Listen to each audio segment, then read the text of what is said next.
fall, ja. Du på hovedkanalen på YouTube nå, så har du snart 300 000 følgere. Ja. Hvor mye det alt i alt da, med alle kanalene dine? Vil ha 10 språkkanaler. Der omtrent til sammen jeg tror 350 000 på de andre, så til sammen nei vel det. Jeg regnet det, for et par uker siden var det i hvert fall 550 000 til sammen da. Men det går jo opp en god del i måneden. Så.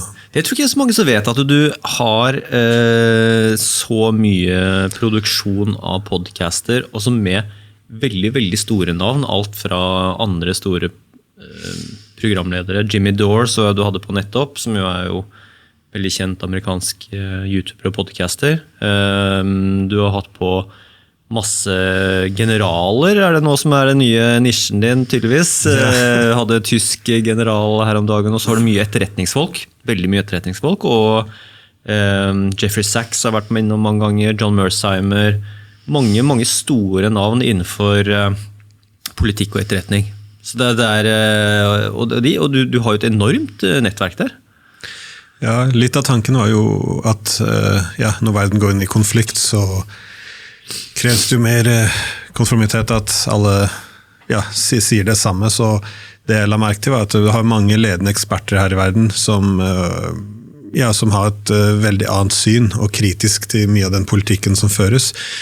Men til tross for at de er kjent som ekspert på sitt område, så blir du dyttet litt i siden om de ikke da har den riktige konklusjonen. Så ofte så kommer man med disse skjellsordene. Da er du pro-kinesisk, da er du pro-iransk, da er du pro-russisk, om du foreslår at kanskje de har sikkerhetsinteresser som det er i vår interesse å ta hensyn til, om vi ønsker å øke vår egen sikkerhet. Men uansett var det jeg fant ut også, at om du har en av favorittene mine, George Beebe, det er veldig vanskelig å si at han ikke er en ekspert når du er en direktør ved CIA for Russland-analyse, så skal du si at nei, kanskje han er bias mot Russland, eller han vet ikke hva han snakker om. Det er veldig vanskelig, men det er samme han tidligere tyske hærsjefen også, for han har vært veldig viktig i Tyskland. Jeg tror ikke folk setter pris på hvem han egentlig var. Han var sjef for hele tyske militæret. Han hadde høyeste militære stillingen i NATO. Og han advarte veldig sterkt også, på min podcast også, om hvordan NATO, hovedsak amerikanerne og britene saboterte da denne fredsavtalen i Istanbul i 2022, så de kunne bruke ukrainerne for å kjempe mot Russland, og så går den gjennom alt som blir gjort galt, og allerede tilbake i januar av 2023 så sa han det som ikke kan fornektes, det er helt klart på slagmarken at russerne vinner, og dette kan ikke stoppes. Og det som kommer til å skje nå, etter at de har vunnet, når de begynner å vinne, så kommer amerikanerne til å skjønne at de har ikke lyst til å sitte igjen med dette her i fanget sitt når alt går i dass, og da kommer de til å måtte bare droppe det på europeerne og trekke seg vekk. Og da kommer Tyskland til å møte en veldig, veldig sinnet Russland, som de har bidratt til å drepe 10 000 russere, og da kommer Russland til å stå der veldig sinnet, og Tyskland kommer til å stå helt alene. Det var hva han forutså. Og det var i januar i 2023, og det var på tidspunktet her, hver eneste politiker, alle aviser sier akkurat det samme. Vi vinner, ukrainerne har få tap, russerne taper mange. Så poenget mitt er, du får inn disse folkene, og så spør man seg selv, hvorfor er ingen medier som har noe som helst interesse i dem? Er hærsjefen av Tyskland også en putinist, kanskje? Og når det ikke er noen god narrativ, så ser vi ofte bare at det blir ignorert. Da. Men det er bra for meg, fordi da utvider min gjesteliste, så det er bare hyggelig. Det blir gode tider for både deg og meg nesten, så det er jo det er åpenbart mange stemmer som ikke slipper til, og man skulle jo tro også at det her er mange sånne typ at det er komikere og litt den her Joe Rogan-verden, hvor det er en egen nisje med folk som men her snakker vi om folk som har levd og åndet i politikken, i militæret, i etterretningen i mange tiår, og nå er mange av de fristilt, er kanskje ikke bundet opp av stillingen sin, eller kanskje de er ute av systemet, den type ting, og snakker ganske fritt, og det er jo så mange fremtredende folk med utrolig mye erfaring fra mange tiår og med store titler og en veldig mye legacy som snakker fritt nå. Hva er det sånn generelt som går inn i mange av de intervjuene de du snakker med? Europa som begynner å låse seg litt fast. For amerikanerne, de vil finne en vei ut av dette her, men Europa, de begynner å låse seg litt fast, dette problematisk. I går kveld for eksempel hadde jeg en italiensk ambassadør.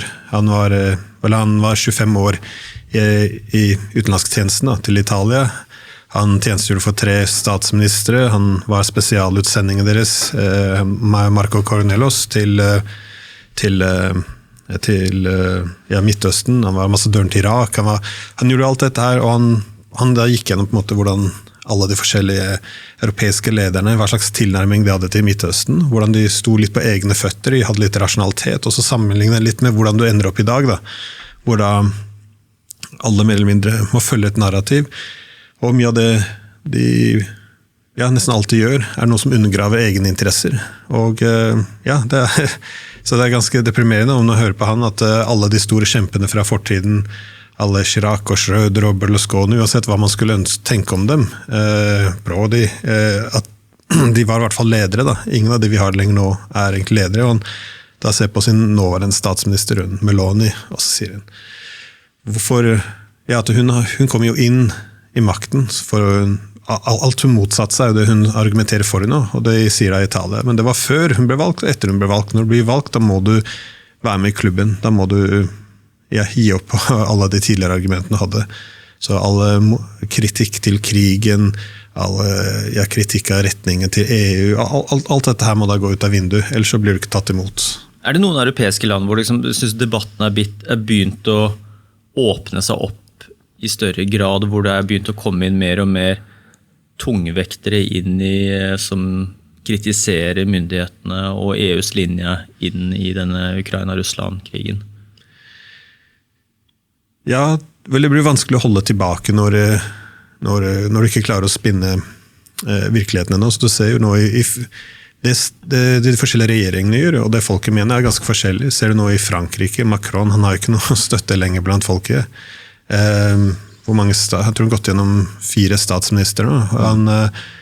Starmer også i England, han har ikke noe støtte. I Tyskland, den AFD fikk jo flere på disse målingene, fikk jo høyere stemmer enn selve regjeringspartiet, så det er veldig mye motstand som bygger seg opp, og alle de narrativene de hadde tidligere ser vi nå begynner å feile, da, fordi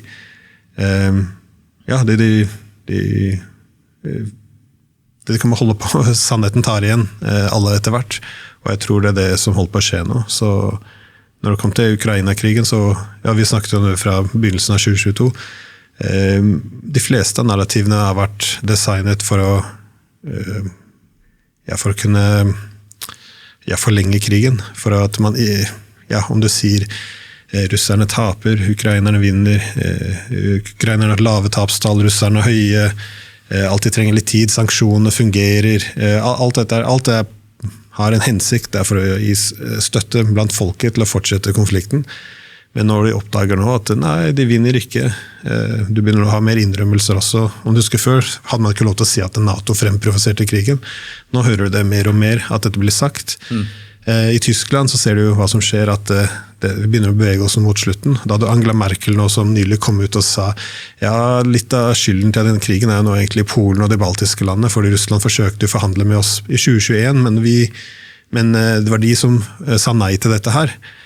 Jeg husker 2022, man var en putinist, og man argumenterte dette her, at det var Vesten som saboterte Minsk-avtalen fra 2015 til 2022, og det var Vesten som ikke ville forhandle ordentlig med Russland i 2021, selv om de visste at alternativet var krig, og nå har man lov til å si det tydelig, så alle narrativene begynner å kollapse, og da ser man folk snakke litt friere, for ingen har lyst til å bli kalt en landsviker eller en propagandist for russerne, så nå kan folk begynne å snakke litt friere, de ser at narrativene feiler, så da ser du noe bygger seg opp da. Både Russland og USA må jo se på Europa med alle de problemene som er der isolert sett per nasjon. Altså ta Italia, Frankrike, Tyskland, Nederland, Storbritannia. Med disse enorme problemene med innvandring, migranter som pågår, multikultur som er veldig kostbart og mye uro. Og så er det jo den økonomiske veksten som jo uteblir fullstendig. Det er det grønne skiftet som koster milliarder av euro, og det ekstremt mye trøbbel på hjemmebane, veldig politisk ustabilitet, vanskelig å sette sammen gode majoritetsregjeringer virker det som.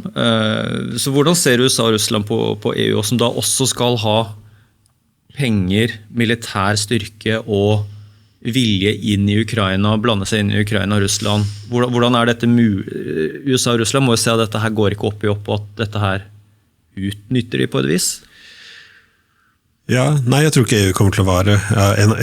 Dette en av grunnene. Det som var fundamentet for EU, som gjorde det som en god institusjon, var jo nettopp at du hadde alle disse små europeiske landene, noen mellomstore, men om de da kunne samarbeide alle, så kunne du da forhandle fra felles ståsted. Da kan du få bedre handelsavtaler. Det også når den store handelen mellom andre medlemmer, så det også store fordeler selvfølgelig ved å åpne opp grensene med hverandre. Men også EU, da, ettersom det ble økonomisk veldig viktig, de sto nærmest side om side i USA for 20 år siden, i økonomisk styrke, så kunne de også da sette politiske krav om de ønsket å ha gode handelsavtaler. Så med andre ord, de brukte denne asymmetriske avhengigheten. Alle var mer avhengig av EU enn EU var av noen av partnerne sine, og dette kunne de da konvertere inn til politisk innflytelse, at de kunne da diktere til andre land hva slags reformer de burde ha. Og dette var jo godt for EU, fordi da kunne de støtte opp også om verdiene som de hevdet var da ganske sentralt. Men i dag, økonomiske konkurransedyktigheten jo borte. Det flere årsaker. Et av de største jo den digitale industrialiseringen. Vi har i alle disse årene sagt at Vesten vi har de beste digitale plattformene, men så våkner vi opp en dag og fant ut det egentlig bare amerikanske det, og vi forskjellige land faktisk, og amerikanerne på vei vekk, de ønsker ikke å være i Europa lenger, så dette kommer til å være veldig problematisk. Vi har ikke noe teknologisk suverenitet. Vi har, nå som alle industrier blir mer og mer digitale, så vil det også si at vi har mindre og mindre konkurransedyktighet, men du nevnte grønne skifte, du har, jeg ville sagt en sosialpolitikk også, som har vært uansvarlig, med tanke på hvor mye immigrasjon man har hatt, men krigen også har vært en katastrofe. Vi også, bare energipolitikken, land som Tyskland, som var selve som drev den europeiske økonomien fremover, de var jo veldig avhengige av den tunge industrien. Det jo et billig energi livsblodet. Men se hvor mye mer de betaler for energien nå, de har ikke deres industri ikke konkurransedyktig. Når de feiler, hva det amerikanerne gjør da? De kommer over, tilbyr subsidier om de flytter over til USA i stedet for. Så for dem ser det muligheter i dette. Nå kommer det til oss. Vi så avhengig av amerikanerne. De putter, jeg vet ikke om du fikk med deg da Van der Leyen måtte gå på golfbanen til Trump i Skottland. Putte foran disse avtalene her, handelsavtalen. EU var egentlig enighet, dette var en forferdelig avtale. De må kjøpe dyrt amerikanske våpen, dyr amerikansk energi, og det som blir igjen av pengene må de da investere i USA. Men alle sa, vi må ha amerikanerne her, vi må bevare interessen i Europa, så vi signerer det likevel, til tross for at det vil bare gjøre oss enda svakere. Øystein Sjøli fortalte meg at vi fortsatt, altså ikke vi, men EU, fortsatt kjøper gass av Russland, selv om vi i en indirekte krig med russerne. Ja, nei, men vi har ikke noe... Hvor mange vet det egentlig? Nei, ikke så mange, men jeg husker jeg var på ditt program også, når disse sanksjonene ble rullet ut, og det jeg sa da, som jeg sier nå, problemet når du skal bruke økonomisk krigføring, det jo, du må jo alltid se til hvilken grad kan vi diversifisere, det i så fall vekk fra Russland, og til hvilken grad kan russerne diversifisere vekk fra oss. Det viser at vi kan ikke diversifisere, vi fullstendig avhengig av gassen deres, og russerne, de har store partnere i øst som ønsker, og det passer egentlig russerne veldig fint, for de ønsker å omorganisere hele økonomien til øst. Men den store katastrofen var jo, jeg vet ikke om du fikk med deg all gassen fra Jamalfeltene oppe i Arktis, det skulle egentlig gå til Europa. Det skulle da drive våre industrier i 10 år fremover. Og nå signerte de avtale med kineserne, denne Power of Siberia 2-avtalen. Og alle gassen nå skal til Kina. Så, og hvordan ble dette tatt imot? Ikke bare gir dette store problemer for vår industri, men all den gode gassen, det senker jo prisen da i Asia. Asiatisk industri blir mer konkurransedyktig mot det europeiske. Alt dette her kan kun tolkes som å være forferdelig. Men i EU så feirer de jo, og vi har blitt mer uavhengige nå, russisk energi.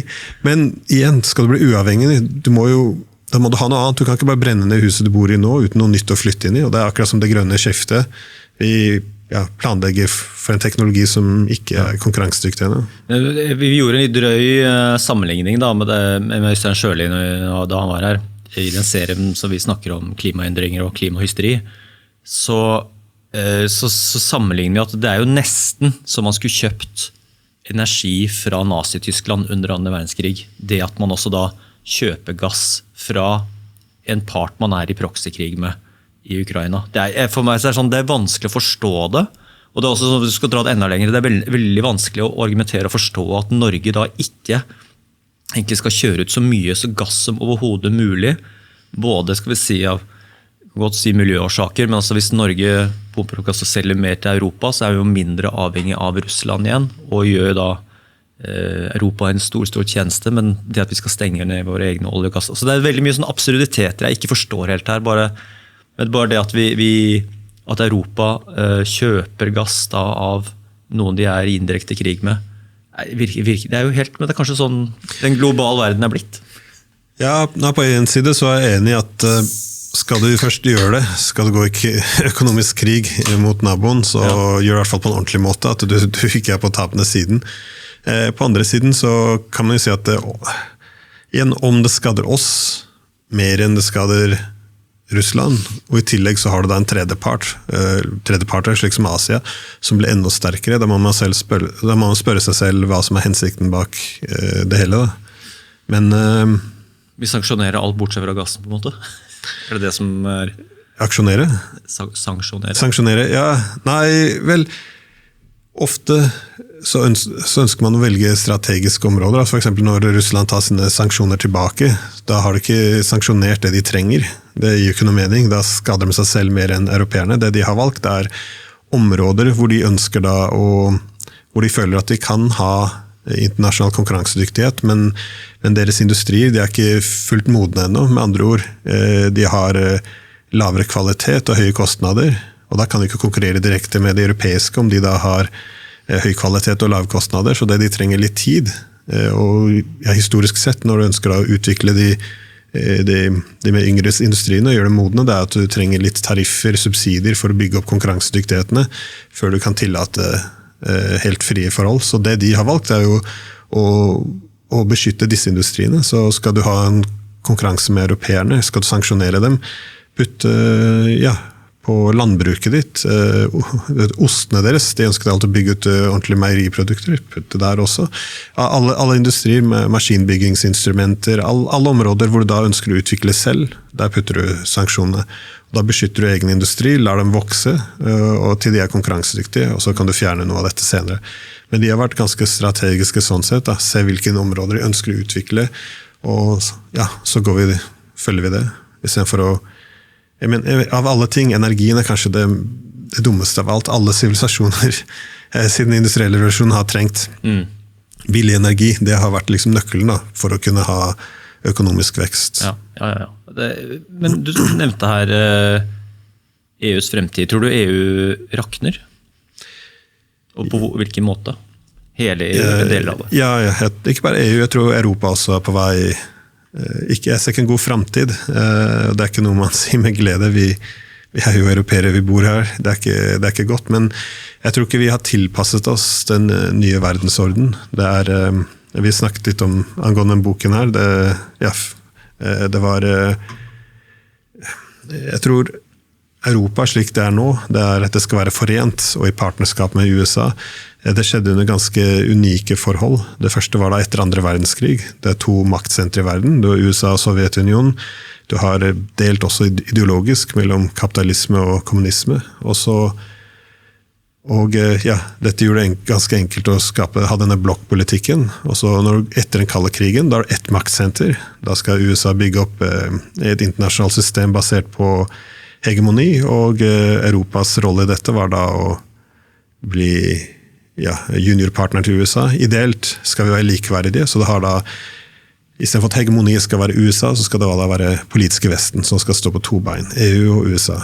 Men da har vi på en måte en liten en plan, da. Og det holder Europa forent. Det linker oss opp med amerikanerne.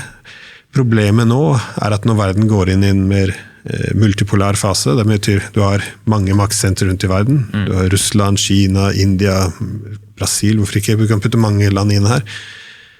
Da endrer seg. Vi har ikke det samme i hverken ideologiske eller maktfordelingen som nødvendig lenger. For hva som skjer nå i en multipolær verden. Det første som skjer at amerikanerne drar. Deres relative makt jo mye svakere nå, og den svekkes ytterligere. Hva det du gjør om det USA? Hva den gode ideen å gjøre? Vel, du ønsker da å fokusere på de viktige områdene, så du vil gå til Asia, du vil gå bak til Amerika, kanskje få litt kontroll over ditt eget kontinent, også Sør-Amerika. Men du må komme deg vekk fra Europa, helst Midtøsten også. Så mye av det Trump snakker om, det ikke bare hans personlighet. Husk at en pivot to Asia, det var Obama som begynte å snakke om det i 2016. Så dette ikke noe med personligheter. Uansett, poenget mitt amerikanerne, en av grunnene til de ønsker å komme seg ut av Ukraina, fordi de ønsker å komme seg mer ut av Europa. Og det derfor de også sier at europeerne må bygge sine egne hærer og lære seg å leve litt mer uten USA og bli selvstendige. Så flytte ut av kjelleren til Uncle Sam. Og problemet for Europa, da står de plutselig mer alene, som veldig problematisk når vi teknologisk, økonomisk og sikkerhet veldig, veldig avhengig av USA. Og hva det som skjer i Europa nå? Det virker mer og mer usannsynlig at det noe som helst som skal forene oss, og at vi skal ha felles interesser. Så jeg tror fra Hellas til England, Norge, Latvia, hvorfor skal vi ha samme utenrikspolitikk? Jeg tror det kommer mange flere splittelser nå. Jeg ville fortsatt ha støttet noe plattform for at vi skal kunne stå sammen, bare for at vi kunne vært en pol da, i en multipolær verden. Men for å gjøre det så må man jo sørge for at det europeiske samarbeidet, hovedsakelig gjennom EU, faktisk støtter nasjonale interessene, og sånn som jeg ser, det akkurat det motsatte. Og del av problemet også hvordan vi forholder oss til amerikanerne, fordi når europeerne ser en multipolær verden, hva det de ønsker å gjøre da? Vi liker jo ikke å se amerikanerne dra fra kontinentet, så vårt første instinkt jo å forsøke å selge oss inn til amerikanerne, og bukke og nikke og gjøre hva vi kan for at de skal bli her.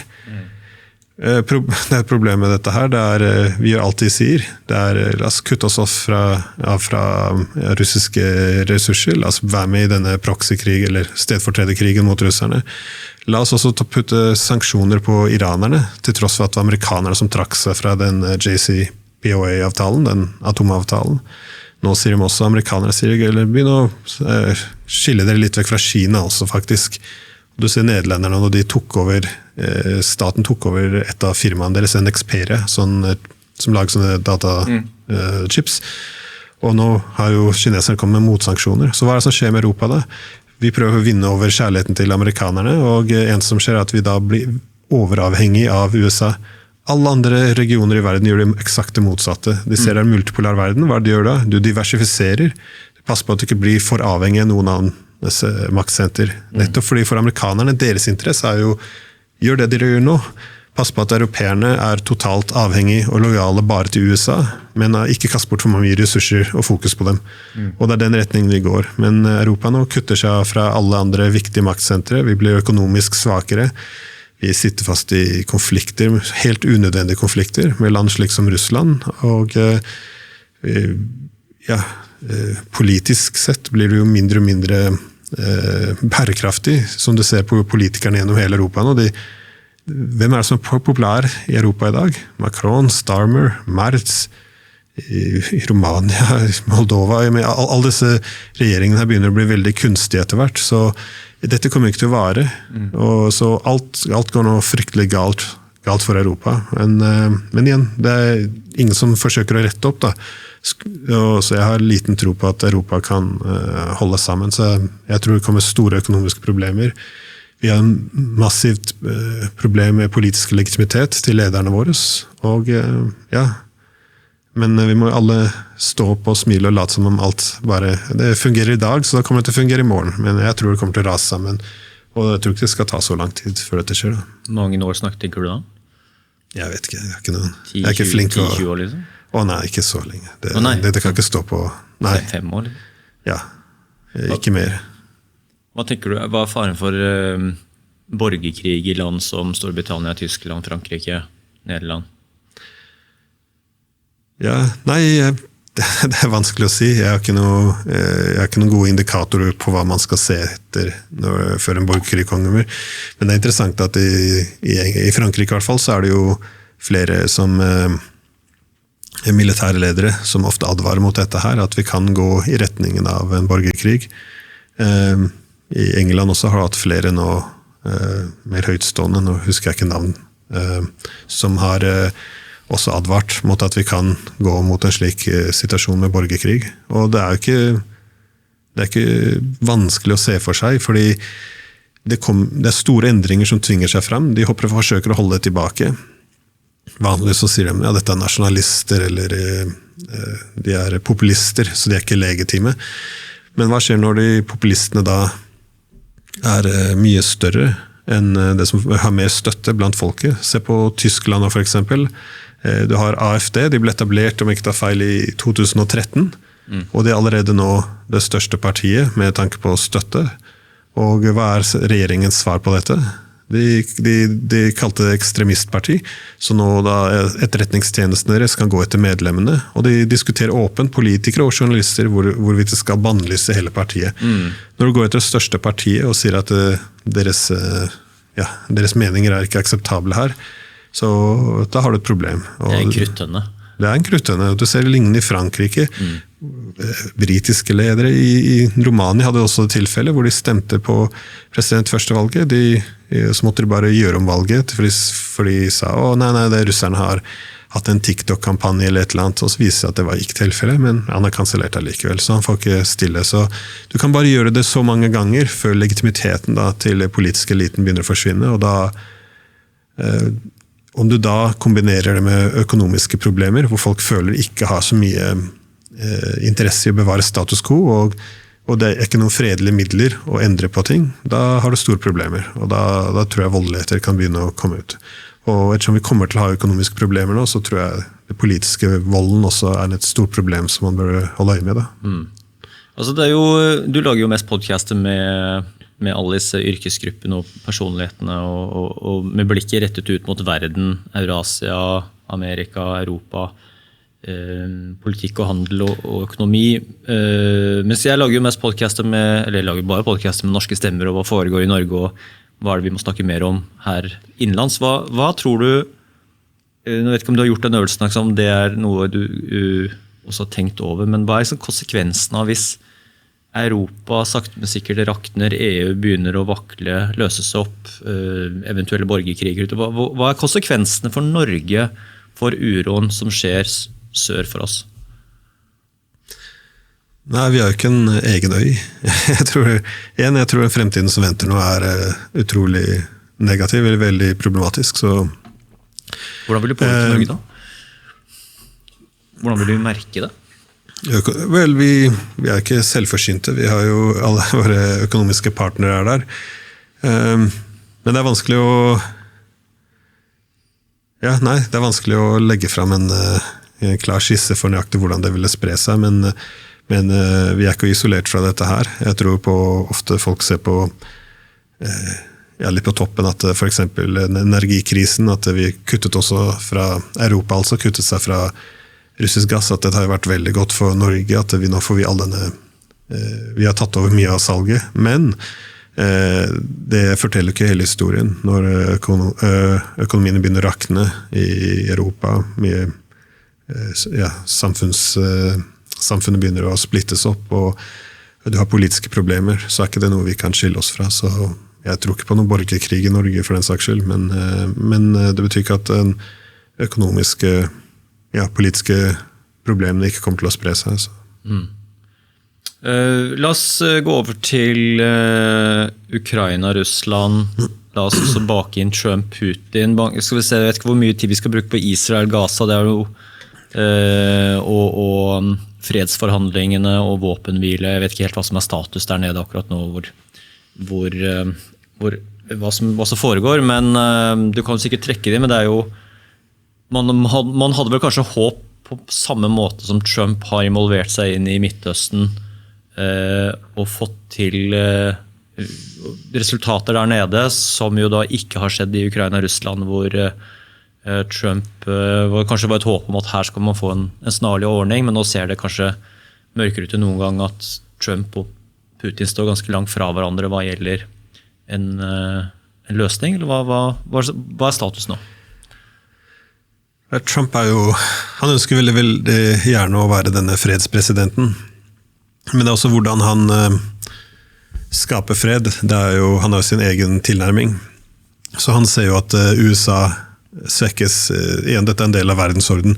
Hegemoniet ferdig, imperiet må begynne å rulles litt tilbake, og dette det ikke lett å tilpasse dette, og av den årsak så ser man at USA svekkes, og han kommer inn, blir valgt, og sånn som han definerer, han ønsker jo da å se hva årsaken til denne svekkelsen, i stedet for bare se på dette her mer unaturlig at USA skal være bare hegemoni i alle tid fremover, så ser han dette mer som på USA sin svakhet, og dette på grunn av svake ledere, så fra Obama til Biden, de bare svake, dette årsaken, så det USA virkelig trenger for å snu all rundt, en sterk leder. Og denne sterke lederen var for avhengig av utenlandske både partnere som melker USA styrken sin, så gjennom handelsavtaler eller subsidier, gratis tilby sikkerhet til allierte. Alt dette problematisk for han. Dette noe som svakhet av USA, de blir utnyttet, og så at motstanderne deres ikke respekterer USA ordentlig. Så om du bare har han, viser styrke, så kan USA bare snu alt rundt, og de kan bli store igjen. Og det derfor på en måte han den store frelseren. Det han som kan levere dette, for han den sterke mannen. Så det på en måte hans perspektiv på seg selv.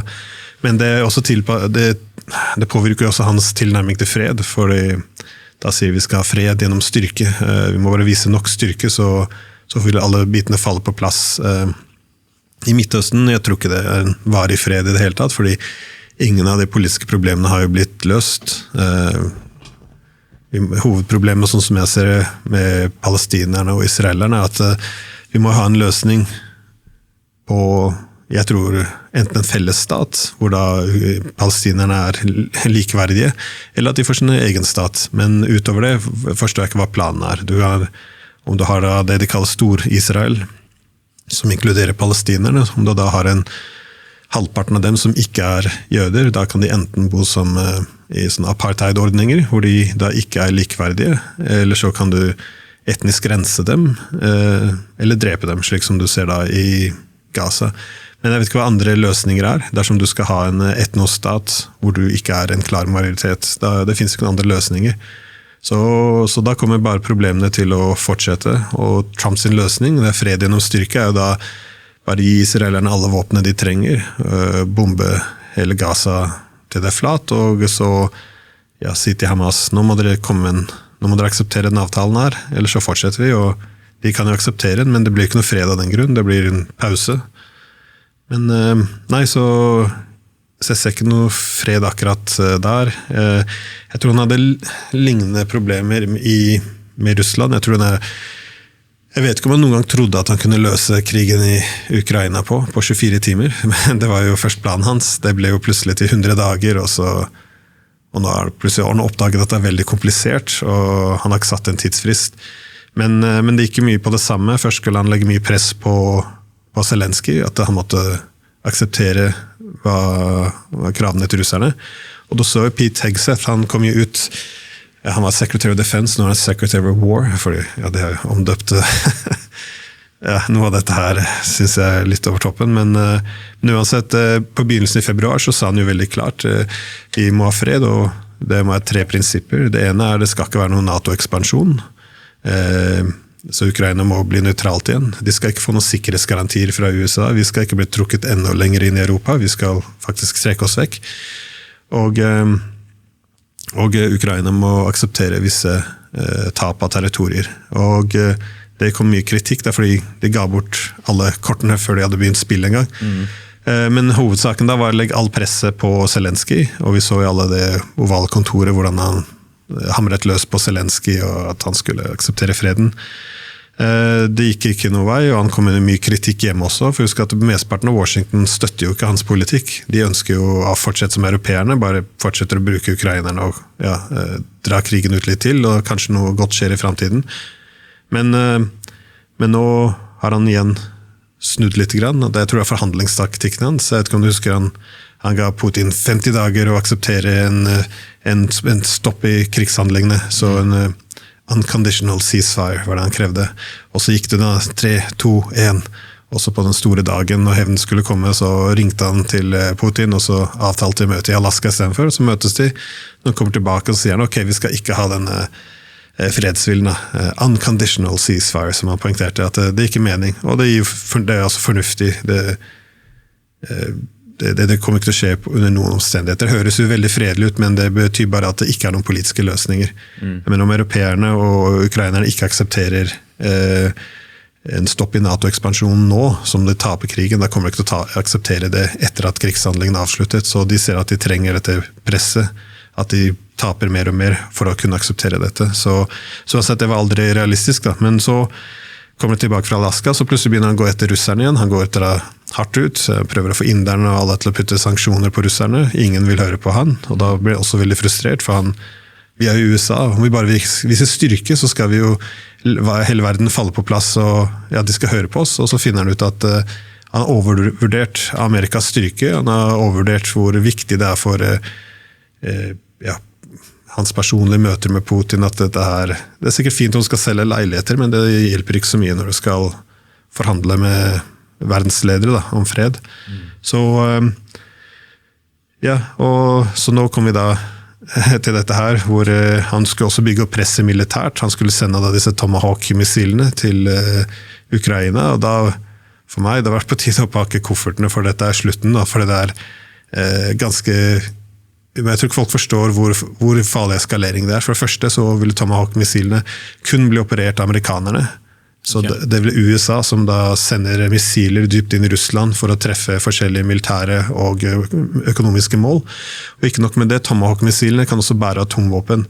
Så det russerne har sagt veldig klart er om vi ser Tomahawk-missiler som fyres inn i vårt territorier. De kan ha atomvåpen, så vi kommer til å svare på en måte som om vi antar at dette er atomvåpen. Så man kan tolke den som en trussel man vil, men uansett for meg så er det så nært man da kan komme til en atomkrig, mer enn Kuba-krisen. Så dette er ganske... Men det jeg hører nå, at han egentlig, det var bare ment som press, men likevel, man bør ikke gå ned den veien der. I Europa så blir man skuffet over dette. Man ser i mediene, hvorfor sender ikke Tomahawks? Det er nesten et... Jeg vet ikke hva som er galt med kontinentet vårt nå, men uansett så tar han i stedet for å ringe til Putin. Han sier, la oss møtes igjen, så nå skal de møte i Budapest, som også er et lite klask i ansiktet til europeerne, fordi vi liker jo ikke Orban i Europa, eller vi blir fortalt vi ikke skal like han. Og når han forsøkte å snakke med Zelenskyj, Putin og få til noen forhandlinger, så ble han straffet av de sa, dette aksepterer vi ikke, så vi snakker ikke med Russland. Det er det som er fred nå. Det er ingen diplomati, bare krig. Så uansett så ble det også en måte å ydmyke europeerne på, som du også sa tidligere. Da. For det er ikke bare at russerne nå har så mye forakt de kan ha for europeerne som det er mulig, i hvert fall tyskerne. Men det er også USA. Jo mer vi bøyer oss for amerikanerne, vi får ikke deres kjærlighet i retur. Jeg snakker med noen av de tidligere ledere fra CIA og lignende, de sier, alle de snakker med også community, sier at det begynner å vokse seg mer forakt for europeerne, at de står ikke opp for egne nasjonale interesser, de bøyer seg for ideologiske slagord, og det er bare null respekt. Du så Trump som bare putter alle europeerne foran seg, foran skrivebord, eller det han gjorde i Egypt, bare snakke ned i narr av dem mens de står rett bak han. De kan ikke gjøre noe som helst, og denne ydmykelsen, den virker ganske unødvendig da, fra mitt perspektiv. Jeg kan forstå at de ønsker å underlegge europeerne seg politisk og økonomisk, men jeg forstår ikke hvordan de ønsker å ydmyke dem hele tiden, men uansett, det er veldig forskjellig fra hvordan han snakker til Xi eller Putin, da, så uansett poenget mitt er, jeg tror nå, vi kommer tilbake til at til at amerikanerne og russerne skal prøve å få en løsning på dette, og russerne har svært klar i hva de ønsker. Vi ønsker at Ukraina skal få nøytraliteten tilbake, og de skal disse territoriene. USA ønsker da å passe helst at det ikke blir for ydmykende fred for dem, og at alle konsekvensene da skal bæres av europeerne, med tanke på at det vi som må betale for alle problemene som kommer fra dette, og det strategiske, ganske uheldige utfallet fra dette her. Et lite sidespor, for du har sagt det flere ganger nå, altså, russerne sinte på tyskerne, de forakter Tyskland, altså hva er det bunner ned i denne, og gjelder det flere land, og da snakker vi da på et nivå hvor når ting roer seg i Ukraina, ting stabiliserer seg, det da, stikker det her så dypt at vi snakker en potensiell konflikt med Russland og enkelte nasjoner i Europa? Jeg tror jeg er pragmatisk nok til å ikke ønske å ha noe direkte konflikt sånn sett, men den forakten går ganske dypt nå, men det er også det de ser som har skjedd. Men det er jo det er grenser for hva man kan gjøre før det kommer et svar. For eksempel for et par dager siden så hadde da russiske etterretningstjenesten FSB, de kom ut med en rapport hvor de så at angrepene på denne atomforsvaret deres, det kom i juni, jeg vet ikke om du husker det, det var noen droner som var smuglet inn i Russland, de fløy inn, de bombet disse flyplassen dypt inn i Russland, og dette var, jeg så i norske medier, det var jo en seier, de var kjempeglade. Russland bomber jo Ukraina, hvorfor skal ikke de få lov til å bombe dem andre veien? Problemet er at det de bombet var jo atomflåten deres, det var flyene som brukes, det er med andre ord, om amerikanere skal angripe Russland med atomvåpen, det er disse våpnene de bruker å svare. Så dette her blir sett at det øker sjansen for et sånn der first strike atomangrep på Russland. Og nå, den rapporten som kom ut denne uken her, var at britene, at det var de som hadde stått bak dette her. Da. Igjen, alt gjøres jo støttet til Ukraina, men dette er en stedfortrederkrig. Dette er jo, Boris Johnson sier det, Leon Panetta sier det, Mark Rubio, alle kjenner at det er en stedfortrederkrig, og det er vi som kjemper med ukrainere, men Gjør ikke EU det? Gjør ikke EUs ledere og de sittende presidentene og sånt? Språket har endret seg litt, sånn som Merz nå står jo på talerstolen og sier vi er jo i krig nå med Russland er i krig med Europa, vi må bygge opp den største hæren i Europa, vi må konfrontere russerne. Jeg vet ikke hva de tror kommer til å skje, men det kommer ikke til å være noe krig hvor våre stridsvogner møtes dere ut på slagmarken. Dette kommer til å kjempes ut på en veldig annen måte. Så de har jo bygget ut disse Oreshnikene sine. Det tror jeg er en grunn til at de også ønsker å gå litt sakte og forsiktig. De holder på å bygge opp et stort arsenal nå. Oreshnik er disse veldig superraske eller hypersoniske rakettene deres, og de kan lage skade på lik linje som taktiske atomvåpene, men de er ikke atomvåpen.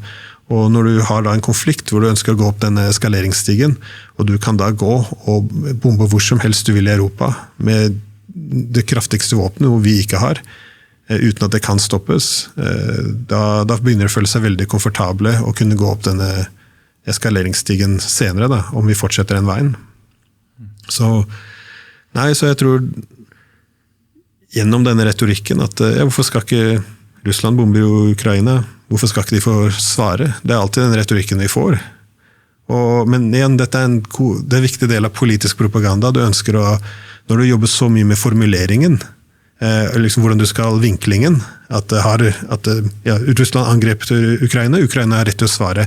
Alle er jo enige. Om du er uenig i det, så står du med russerne, og da er du en putinist, og vi skal ikke snakke med deg engang.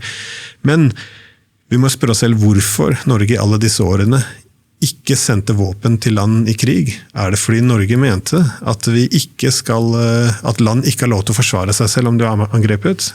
Selvfølgelig ikke, det var jo fordi vi erkjente at dette kunne eskalere og trekke oss inn i krigen. Og fra russernes perspektiv så er dette en NATO-krig mot Russland. Så alle de 10 000 russere som ble drept, har nå blitt drept med NATO. De ser hele tiden at dette har vært NATOs krig fra første stund. Og de har gode bevis på dette også, og hovedmilitære planlegging kom ut til Ramstein, og det er amerikanske generaler i Tyskland som driver krigsplanleggingen. Bare et par dager siden kom Trump ut og sa at Zelensky ønsker nå, han har en plan for en offensiv mot Russland, han skal se over planen og vurdere om han skal akseptere det. Det er sånn vi snakker nå. Så dette er vår krig. Og som sagt, jeg tror i all denne propagandaen at vi ikke ser for oss da, at dette kan få en smell ganske snart om vi fortsetter ned den veien her. Er tanken nå for Ukraina at de kan ikke gi opp de områdene? De har mistet for mye mennesker til at de bare kan gi opp de områdene og bare helt forgjeves gi russerne dette her? At man da håper, er det et håp om å gjenvinne territoriet for da å få en forbedret forhandlingsposisjon med russerne om 1 år, 2 år? Er det det som er håpet her? Drive de helt ut, eller bare rett og slett kunne komme sterkere til forhandlingsbordet ved neste anledning? Nei, men jeg tror ikke det noen i Ukraina som tror lenger at de kan gjøre det til. Men hver eneste dag som går, så går ting fra vondt til verre. Tapstallene på ukrainsk side bare vokser, og det intensifiseres. Vokser det 1 til 1 på hver side? Nei, du ser gjennom de siste 3 årene, hver gang de for eksempel gir ut de døde, i begynnelsen av 2022 så var det ganske likt, 1 mot 1 soldat, så begynte det 1 mot 5, 1 mot 10, de siste døde soldatene de overleverte, så var det for hver russer, så var det 50 ukrainere som ble gitt tilbake døde soldater. For hver russer så er det 50 døde ukrainere, så hvor er det? Ikke nøyaktig, det 2 variabler som skaper de tallene. Det ene er at ukrainerne har mange ganger høyere tap. Den andre variabelen er at russerne, det de som veger seg fremover. Ukrainerne, de taper jo, så det russerne som beveger seg raskere og raskere fremover, så når de døde ligger på slagmarken, da det russerne som plukker dem opp etterpå. Så det sikkert mange flere russere enn den ene til 50. Men hvem har gjort det regnestykket? Det er det de har når de møtes, russerne og ukrainerne har utleveringen av de døde, så møtes de da vanligvis på grensen mellom Hviterussland og Ukraina, fordi alt annet er jo en frontlinje. Og da, men det er ikke noen kontroversielle tall, men det er kontroversielt at dette er dypt problematisk, men dette er noe de erkjenner også. De har største problem, de har mannskap, de har ikke nok folk. Du kan ha litt hardere rekruttering, men når du ser at krigen tapes, folk ikke tror på den lenger, da er det veldig vanskelig. Deserteringen er skyhøy. Jeg tror 1/4 av alle soldatene er desertert. Du har tapstallene som øker, du har mindre trening til soldatene, de overgir seg, de trekker seg vekk fra frontlinjen uten godkjenning, som fører til at flere blir omringet, og igjen, et problem fører til et annet. Det andre er våpen. De begynner Europeerne snakker høyere og høyere, men de har mindre ressurser, for de må kjøpe våpen nå fra amerikanerne. Problemet er at amerikanerne har ikke våpnene. De har tømt mange av lagrene sine, de har ikke våpen å sende. Europeerne har ikke penger til å kjøpe våpnene, og ukrainerne har ikke soldater lenger til å bruke dem. Så problemene er ganske dype sånn sett da. Men har ikke russerne tilsvarende problemer? For hva er alt dette vi hører om at russere sender inn alt fra krigsfanger til svakere deler av befolkningen, kriminelle, at man tømmer lagerne for det laveste samfunnssjiktet og sender inn i krig, at de også sendes inn med veldig dårlig utstyr og våpen og dør i hopetall, har liksom vært anekdoter jeg har fått i podden her av folk som har vært i Ukraina. Altså, hva stemmer ikke disse?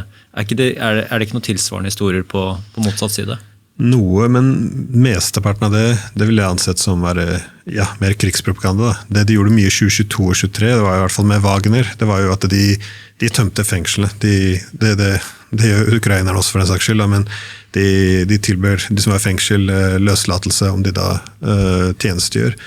Og så det gikk en del der, men det er også det at det er veldig gode økonomiske ordninger sånn sett.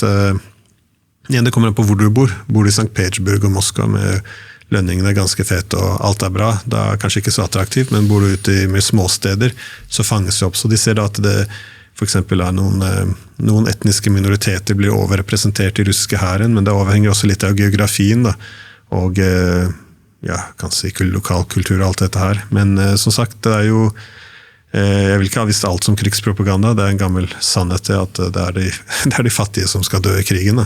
Men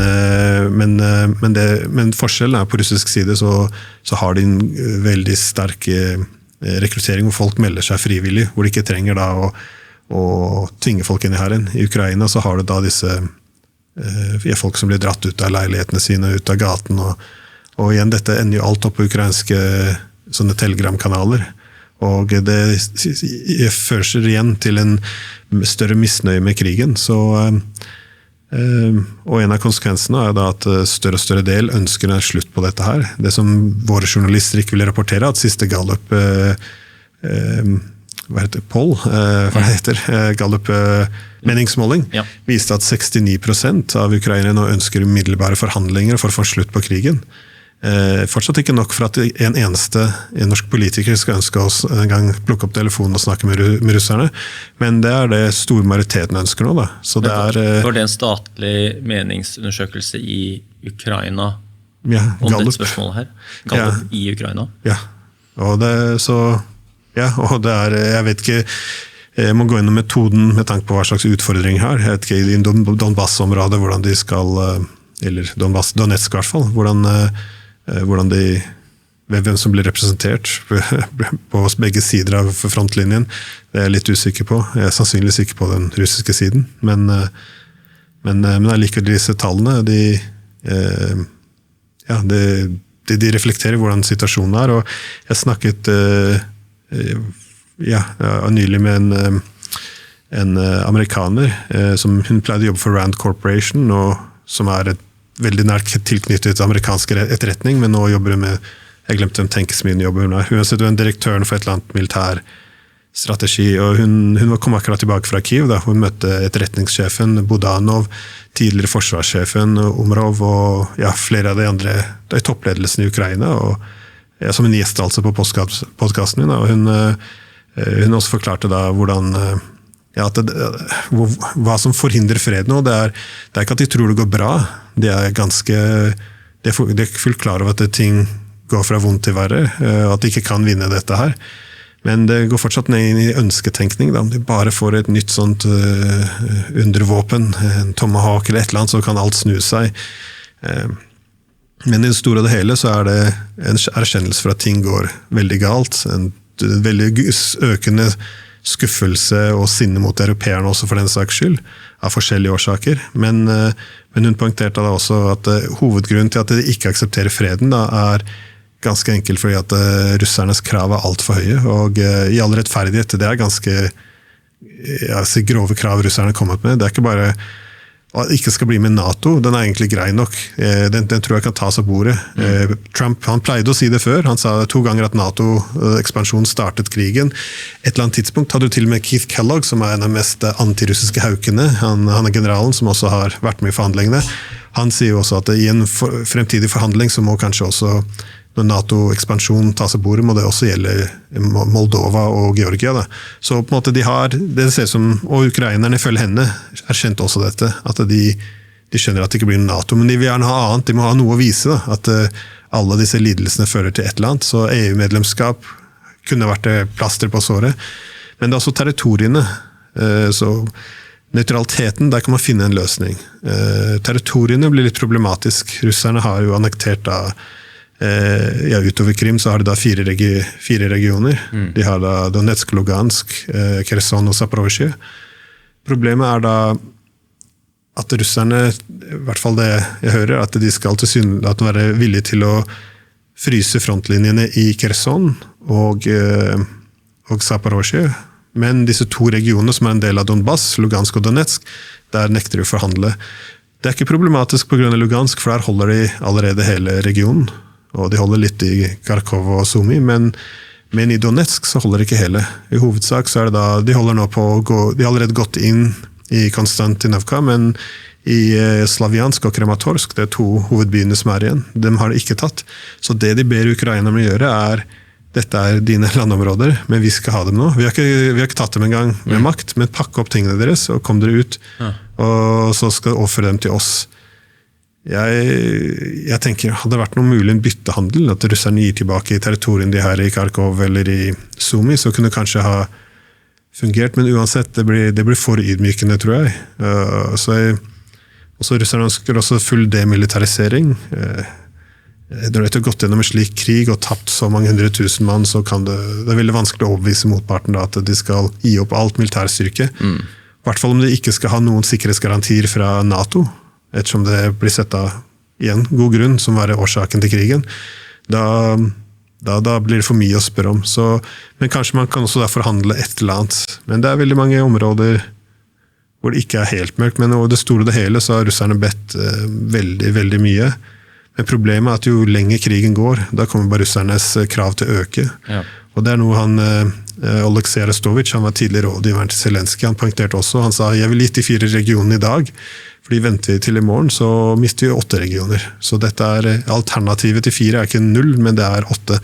Fordi russerne ser også på Kharkov som en historisk russisk by, og Odessa som en russisk historisk by, og alt mellom, fra Nikolajev til Dnipro.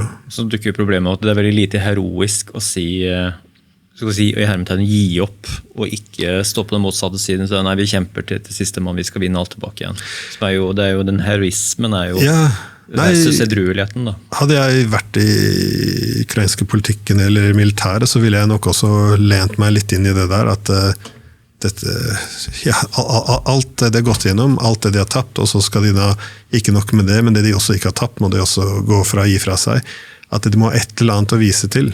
Men de skal jo også, det russerne sier, vi ønsker også denazifisere, og det vil jo si alle disse Bandera-folkene som i regjeringen, de må også da fjernes. Så det også personlig, ikke bare landet som ydmykes, men de også må ha ingen fremtid.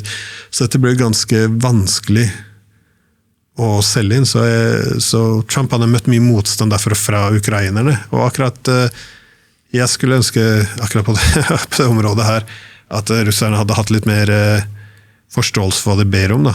Men det jeg tenker om amerikanerne, og det folk så mye fra Europa for tiden, men om de kunne da gått i kjernen av hvorfor denne krigen begynte, det altså den europeiske sikkerhetsarkitekturen, det han Keith Kellogg snakket om, det at vi stopper NATO-ekspansjonen og går tilbake til de avtalene vi signerte i 1990-94, at vi skulle ha udelig sikkerhet, vi skal ikke øke vår sikkerhet på bekostning av dere.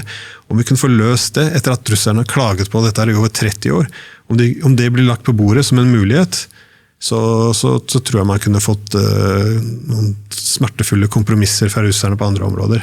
Kanskje til og med akseptere at de ikke skal få hele Donetsk, men som sagt, territorien de har tatt, det russiske nå, det fra russernes perspektiv. Da. Det finnes null sjanse at de kommer til å gi tilbake noe av dette her. Da. Hva mener de med, hva leser du at denne denazifiseringen av Ukraina, Kiev og disse områdene, hva menes med det at nazisme har dype røtter i hele ukrainske folkestyre og militære og folket? Hva betyr det? Vel, et kort svar vil det da være hvordan den demografiske oppbyggingen av Ukraina at det har, om du ser på alle valg siden uavhengigheten, at det dypt splittet i Donetsk, der 95% stemmer på en kar, går du til vestområdene, for eksempel Lvov, hvor 95% stemmer på andre karen. Når du har denne konsentrasjonen, så må det på en måte forklares på en måte da. Og du ser da at det hovedsak de russisktalene, de russisk-ortodokse, de etnisk-russiske, de jo alle i øst. Historisk så var jo alt fra Kharkov til Odessa russisk territorie, som da ble en del av ukrainske Sovjetrepublikken. Men av den årsak så det store splittelser sånn, men da må du jo også forklare dette forholdet, historiske forholdet med Russland. Fordi når det står så nært, det har 2 konsekvenser. Du kan si, vi broderlige folk, vi har samme religion, språk, historie, biologi, alt sammen. Ja, vi broderlige folk, men dette også et toegget sverd. Dette fungerer også at det undergraver suvereniteten din. For om du sier da til din store nabo, vi det samme, så blir du absorbert til en stor grad. Så det en rimelig bekymring som de har. I vestdelen av Ukraina så har det alltid da sett på som frigjøringen fra Russland, at dette her da har 2 dimensjoner, ikke bare Russland, men også de må fjerne alle russiske elementer inn i samfunnet. Og det det de også har jobbet mot. Da. Så mange av dem, dette har blitt utnyttet, så under andre verdenskrig så hadde du folk som Bandera og ON som jobbet med Hitler for å kjempe mot Sovjetunionen. Og for dem så falt det mye av den nazistiske ideologien ganske fint inn, for europeerne var hvite, russerne var asiatere, så dette var på en måte en fremmed del i Ukraina. Og av den årsak så har Bandera og alle disse tidligere nazistene fått en ganske sånn stor plass i ukrainske politikken nå. Da. Og dette også noe som det har manifestert seg for eksempel å marginalisere det russiske språket, stenge ortodokse kirken, gå etter de russiskvennlige politiske partier, alt måte derussifisering kalles det da. Men mye av dette har da skjedd under denne Bandera-ideologien. I Vesten så har vi jo støttet mye av dette, nettopp fordi et Ukraina uten Russland blir jo også frigjort fra Russland, sånn som vi ser det. Og det skaper også et Europa uten Russland. Så det igjen, det får jo konsekvenser, så det er også noe som han tidligere rådgiveren til Zelenskyj sa, Arestovich, at det var en av store feiltagelsene. Han var en av de største tilhengere til å starte krigen. Vi husker tilbake i 2019, han sa jo dette her blir storkrig. I denne krigen så kommer til å beseire russerne, og vi blir en del av NATO. Det var liksom hele planen. Etter det så har han sett at en av grunnene til at det ikke gikk, var at den Bandera-ideologien da, som eliten omfavnet, at det innad i Ukraina så skapte det stor forakt og motstand.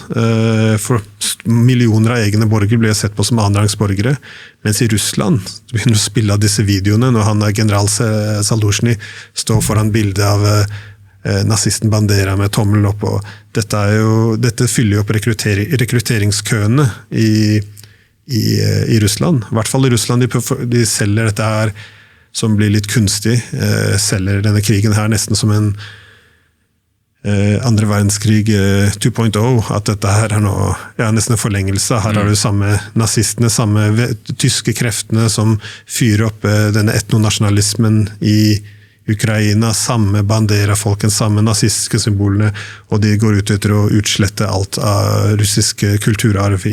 Så de spiller på dette her, og det funker jo veldig stort. Så det har vært, ifølge Arestovich, så var det den største feiltagelsen de kunne gjort. Da. At hadde de hatt det mer på et rasjonelt nivå, at vi kan ikke la oss underkastes Russland, men utelate alt dette her. Gått ut til de etnisk russiske Ukraina og sagt, vi har, biologi det og det, men vi et eget suverent folk, dette våre grenser, vårt land. Dere like mye ukrainere som oss, la oss stå sammen skulder til skulder. Da hadde det sett ganske forskjellig ut da, enn det gjør nå.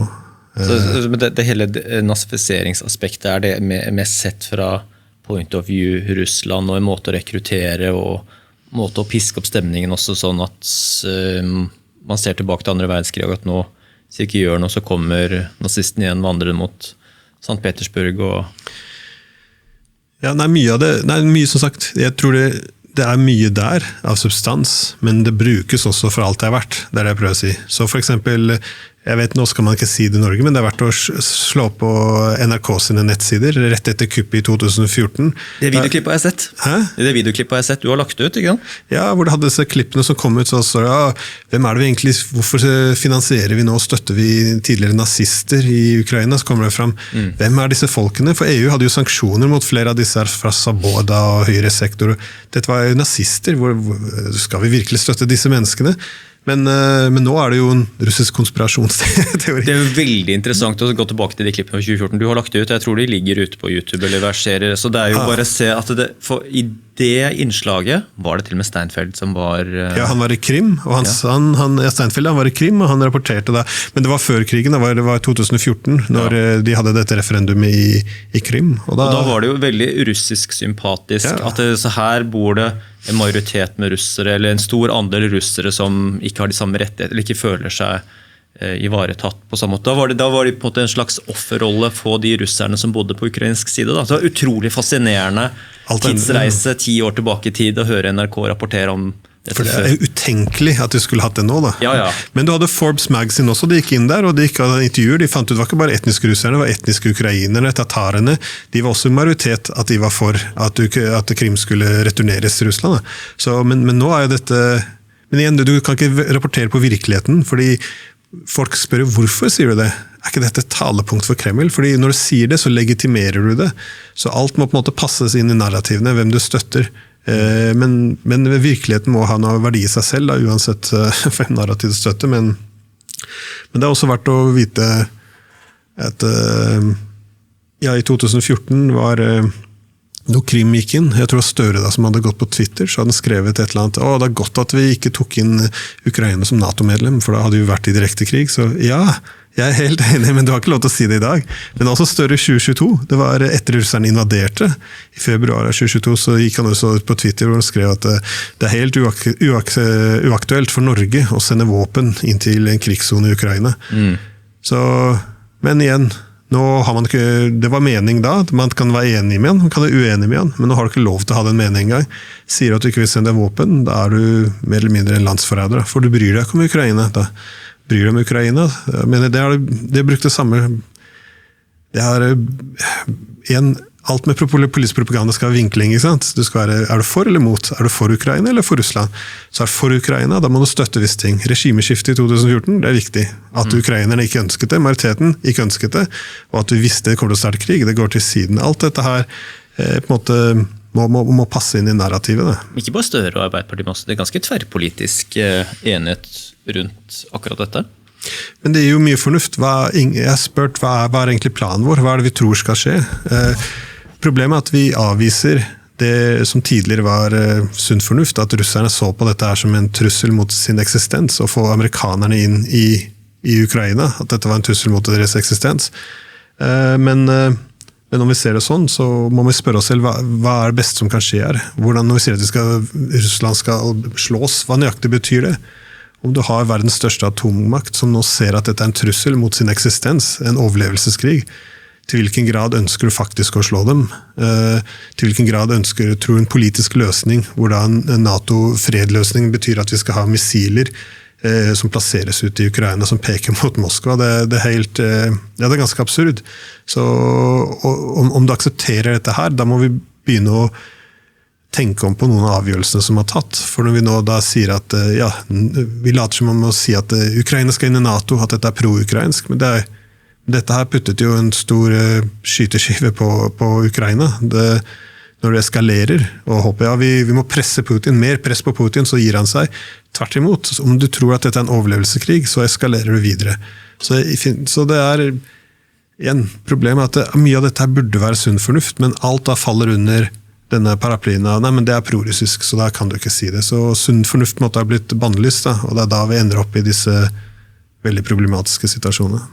Men er det noe håp da? Altså, er vi på det verste tidspunktet i denne delen av krigen siden 2022 nå, eller har du et håp om at det er noe, i hvert fall dialog mellom USA og Russland her akkurat nå? Det er ikke helt mørkt? Nei, hadde du spurt meg for en uke siden, hadde jeg vært, som sagt, da mente jeg var klar til å pakke koffertene nesten, men som vi også sa for 3 år siden her, var jo at det kan egentlig bare sluttes på 2 måter, fordi om du har verdens atommakt største som kjemper for sin overlevelse, da er det enten de vinner, eller så forsøker å slå dem, og ja, da er det game over for alle da. Og vi kan jo, jeg vet det blir veldig følsomt når alt skal handle om Ukraina og Russland, men vi kan se for oss om vi hadde hatt samme scenario på grensen til USA. La oss si at Kina eller Russland hadde støttet et regimskifte der, og kjempet en stedfortrederkrig mot amerikanere.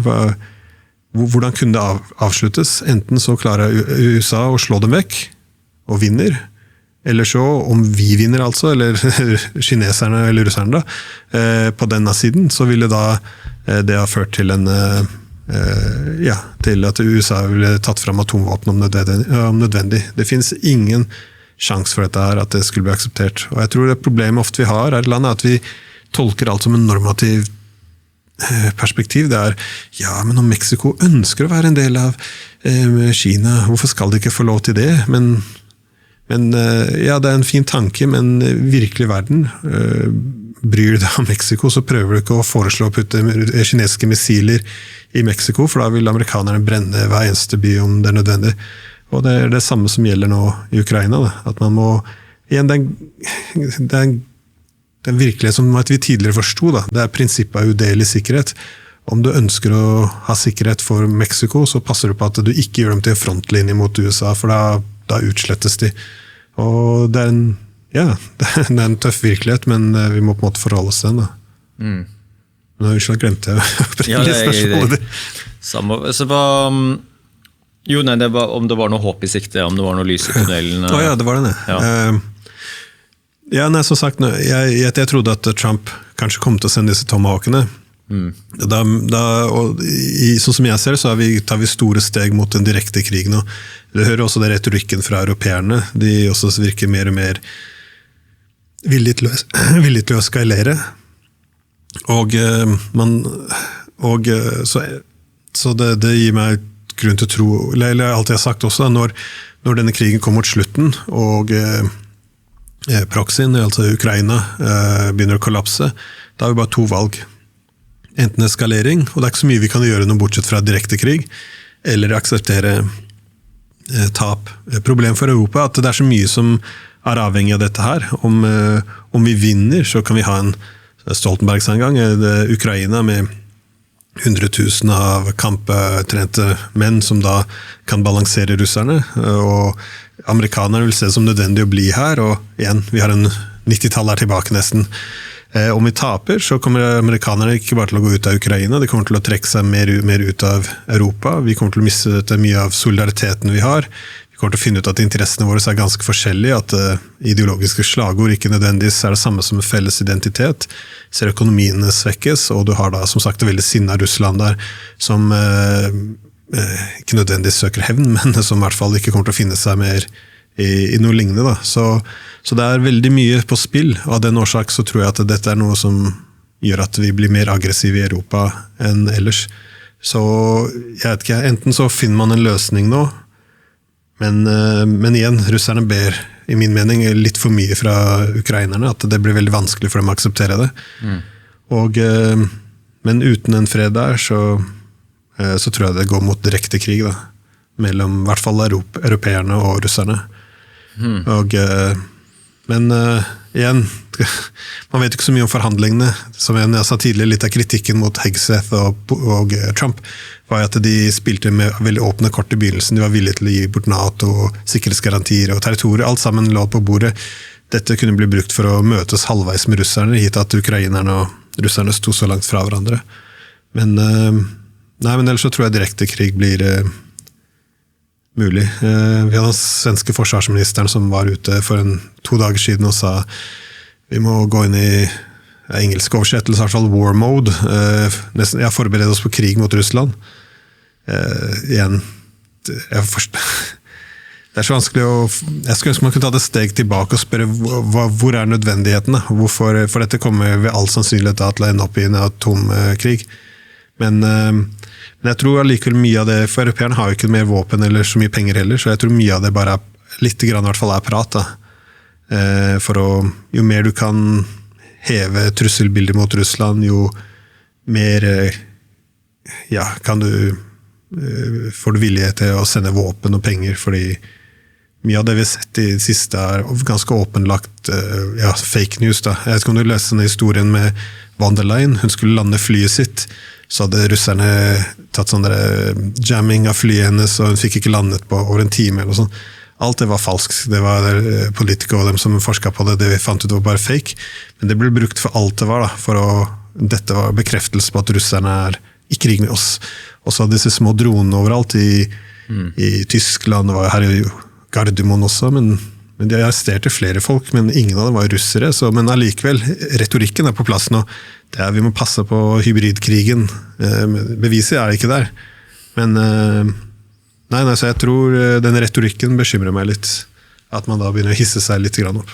Jeg tror russerne i stand til krig på flere fronter da, mot NATO, mot Polen, Baltikum, Finland, Norge, Sverige, Tyskland, altså hele EU, samtidig med Ukraina, altså det...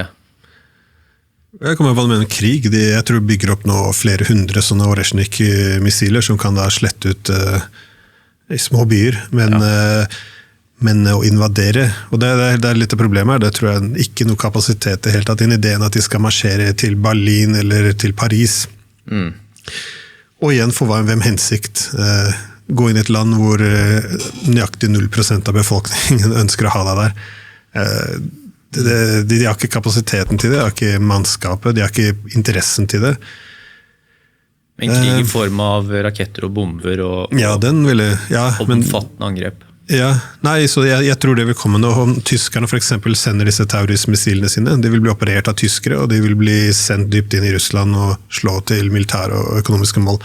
Sender tyskerne det, så tror jeg russerne kommer til å sende noe Resjnik inn i Tyskland, men det er hovedsakelig ikke mot befolkningssentrum, men mot logistikksentre, fabrikker, militære mål, men da tror jeg tyskerne er nok de første som blir truffet av. Tyskerne må vel være forberedt på konsekvensene av nettopp det. De må jo være klar over at faren ved å sende inn raketter langdistanse langt inn i Russland, at da er konsekvensen dette. Ja og nei. Vi lever jo under immunitet. Vi har jo amerikanerne på vår side, så da tror vi at russerne ikke tør å gjøre noe. Og det er en Artikkel 5, ja. Eller den er feil, lest litt feil. Om du går inn i teksten, så står det faktisk om et medlem blir angrepet, så kan alle ta og komme til forsvar på den måten de ønsker.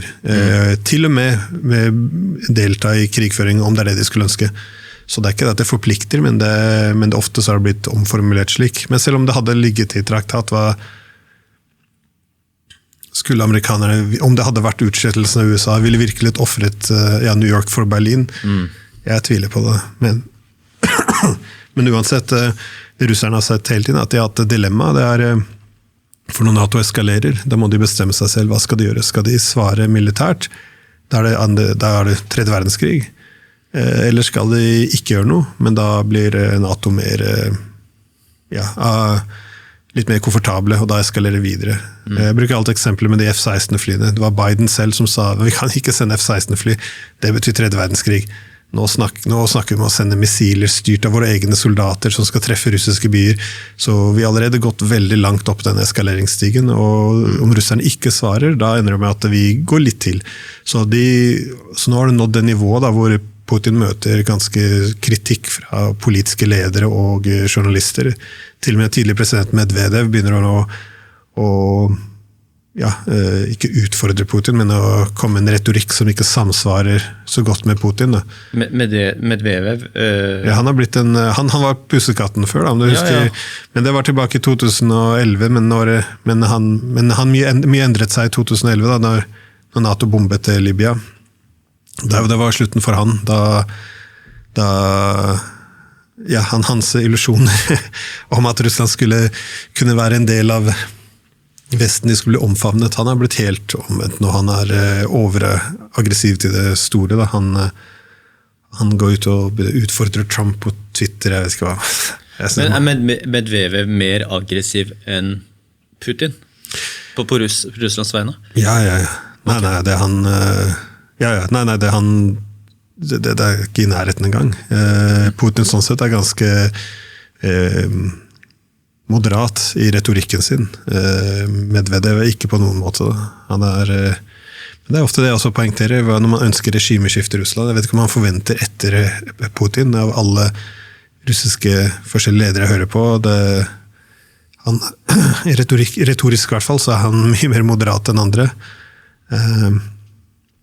Men jeg husker jeg skrev en artikkel en gang, det var i 2015 eller 2016, det er australsk som tenkes mye. Titelen var Why Putin is the last pro-western alternative, noe i den duren. Hele poenget der var at han ønsket fortsatt Russland skulle være en del av dette store Eurasia, basert på Gorbatsjovs konsept av et felles europeisk hjem, mens alle motstemmene hans sa til han da, fra 2016-14, de tok Krim, og sa det ok, la oss normalisere forholdet med NATO, la oss ikke med ekspansjon, la oss bli venner her nå. Og så sa hele militære ledelsen, mange hadde begynt å snakke høyere og høyere, at du gjør en stor feiltagelse. NATO kommer til å forberede Ukraina, det bygger opp en stor hær, de forbereder seg på krig, mens vi står og snakker om fred, vi må forberede oss nå, så de dyttet veldig hardt mot han. Det er ikke en hyllest av Putin, men det er en erkjennelse av at alternativene i den store sammenheng er ganske mye mer krigerske. Og Medvedev, han har blitt ansikt på dette her. Da. Han var han var en europavennlige som da fikk, sånn som narrativet går da, fikk opplevd at europeerne ville da dolke han i ryggen, og nå har han på en måte blitt nesten som ut av en sånn superheltfilm hvor han kommer som ny villain som har blitt forrådt og som nå kommer ut etter hevn og ordentlig hat da. Så han håper jeg ikke kommer i makten, for han er litt litt alt for over toppen etter min smak. Men sånne type utfordrere, har ikke de også en tendens også til å forsvinne fra Putins opposisjonelle trusselbilde? Ja og nei, jeg vet ikke. For øyeblikket tror jeg han kan ha en funksjon også, der det viser jo andre ansikter, at du har sånn good cop, bad cop opplegg nesten, så at du ser hvilken styrke for hva slags krefter han holder tilbake, liksom. Men nei, han står ganske trygt der. Jeg tror han har gått over 80% støtte blant folk, så igjen, dette er både en styrke og en svakhet da. Når det er så mye støtte da, det er jo flott at folk det tilbyr en viss stabilitet for landet, men når all stabiliteten da er konsentrert i en person, det er ofte ikke stabilitet i det hele tatt, altså det tror jeg kan bli en utfordring i fremtiden, at det ikke at han har sittet i makten nå siden 2000, det begynner å bli en stund. Du snakker jo ofte med Mearsheimer og Jeffrey Sachs, og så hva er det de er mest opptatt av akkurat nå, rundt disse spørsmålene her, disse temaene?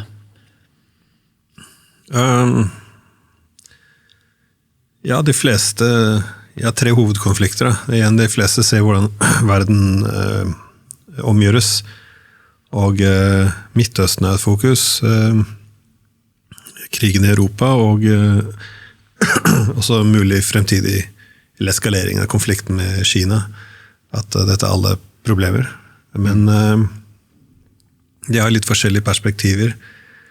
Jeg hadde nylig inne til på kanalen min, en diskusjon mellom dem, hvor de da de er enige på flere ting, men også uenige på andre, så for eksempel de tar forskjellige perspektiv på Kina. Ser du på Mearsheimer for eksempel, så antar han at Kina kommer til å følge samme fotspor som USA. De blir mektigere, da kommer de til å søke hegemoni og dominans. Så igjen, det er sånn politisk realismen ser. Du ser hvordan verden er strukturert, hvordan er maktfordelingen, og det er det som på en måte dikterer hvordan stat kommer til å oppføre seg. Sachs er med på den interne historien ved verdier, og utover dette her da, hvordan Kina kommer til å opptre, og han forventer da at de kommer til å opptre veldig forskjellig, så det er ganske stikk i strid. Men det vi sist snakket om var da det var mest organisert rundt Ukraina, men også til en viss grad Kina. Det er da hvordan kan ha sikkerhet om du bor på grensene til andre stormakter, fordi hele problemet er jo igjen veldig relevant til Ukraina, det er jo om du bor på grensen til stormakt som USA og Russland. Sannsynligvis så har du noen problemer med suvereniteten og sikkerheten din, for stormakten vil jo ha noen utskjærelser, eller gjennom historien så har de alle fått suvereniteten sin tråkket på. Så man har da, for eksempel land som Ukraina, ganske legitime sikkerhetsbekymringer. Problemet da om du inviterer en annen stormakt inn på grensen din, for eksempel Kuba inviterer inn Sovjetunionen, eller Mexico skulle invitert inn Kina, eller Ukraina inviterer inn amerikanerne og NATO, da gjør de seg selv til en frontlinje og en eksistensiell trussel mot den førstnevnte stormakten. Og da ender det opp i en sånn stormaktskonflikt, akkurat som Kuba og Ukraina. Og begge er enige i den her, da, men de er men spørsmålet er da, hva er løsningen? Og jeg tror det blir vanskelig, for man kan ikke bare si du ønsker ikke ha interessesfærer, altså er det på grensen til Russland kan de gjøre det de vil, er det på grensen til USA kan de gjøre hva de vil. Sånn eksklusiv innflytelse, den er uattraktiv, for da det blir noen av de styggere delene av 1800-tallet også. Men det han Sachs kom med, han la frem en idé da, hvordan man kan overkomme det. Det er da at Russland ikke skal kunne for eksempel dominere sine grenser, land altså, men at andre stormakter må ikke være der i nærheten, og at dette er bare en nødvendighet. Jeg ser det på litt forskjellig måte. Jeg liker, det var et konsept faktisk, når du nevner Medvedev, han kom med et konsept når han var en moderat mann tilbake i 2008, for da snakket han om krigen i Georgia. Han har kommet med et konsept, han kalte det ikke interessesfære, men innflytelsesfære, men interessesfære. Og han sa at konseptet var det som skjer langs grensene til stormakter. Det kan ikke være eksklusiv innflytelse, altså det kan ikke bare være Russland som har innflytelse i Ukraina, men det må være, om andre stormakter er på grensene våre, da må de også ta våre sikkerhetsbekymringer til hensyn.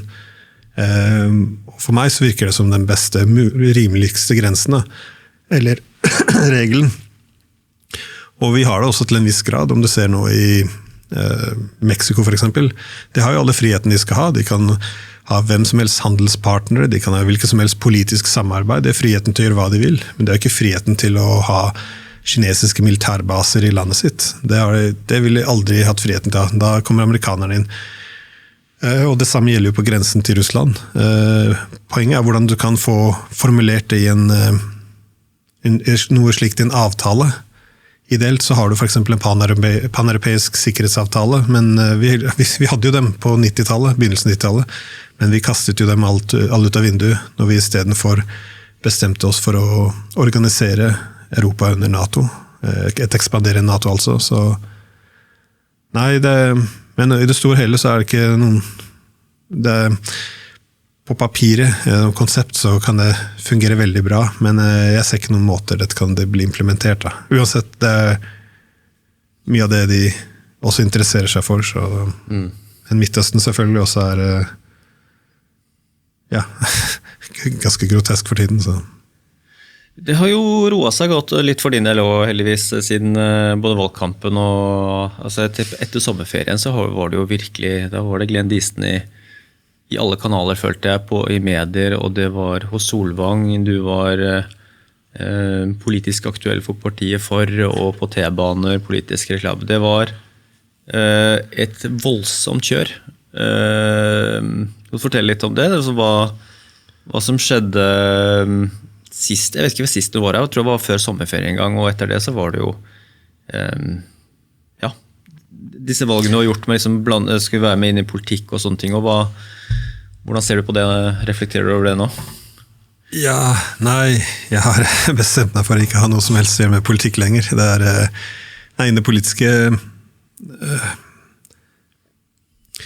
hva kan man si? Det var Hva var tanken? Vel, tanken var at vi har hvor mange er representanter i Stortinget? 169 av dem. Ikke en eneste en synes at vi burde snakke til motparten, selv når vi er i en storkrig, selv om vi ser hundretusener av menn som dør på frontlinjen, synes de ikke at det er verdt å plukke opp telefonen og snakke. Alle synes det er en god idé å sende våpen. Alle ser at det setter moralske spørsmålstegn ved å sette noen begrensninger på disse våpnene. Som sagt, jeg ser på mye av dette som er veldig propagandisert. Jeg mener at om vi tar utgangspunkt i for eksempel, hva er det som skaper sikkerhet for Norge? Hva er det som skaper sikkerhet for Ukraina? Om det er det som er utgangspunktet, så tror jeg ikke vi vil ende opp i den politikken vi fører nå. Så jeg tenkte da, det var jeg som ble kontaktet og spurte om jeg ville stille som en første kandidat for en Fred- og rettferdighetspartiet i Akershus, og så tenkte jeg, hvorfor ikke? Man trenger litt politiske endringer når man har så stort konsensus, konformitet, at hver eneste politiker mener at vi ikke trenger diplomati, men bare mer våpen skal føre til fred. Da tenkte jeg, gå inn, shake it up.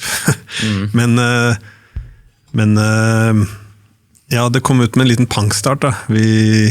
Jeg visste ikke om at de skulle putte, jeg visste at vi tok bilder for en kampanje. Jeg trodde det skulle være på en bussholdeplass eller to. Jeg visste ikke at det skulle på hver eneste tog og metro i hovedstaden, så jeg visste ikke at det skulle komme på 17. mai heller, så det kom litt det kom som en litt overraskelse.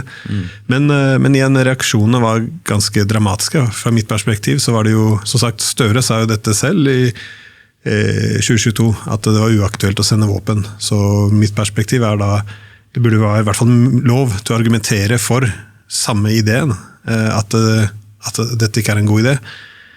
Men så man jo politikere fra Høyre som sa, Disen blir sikkert finansiert av Putin.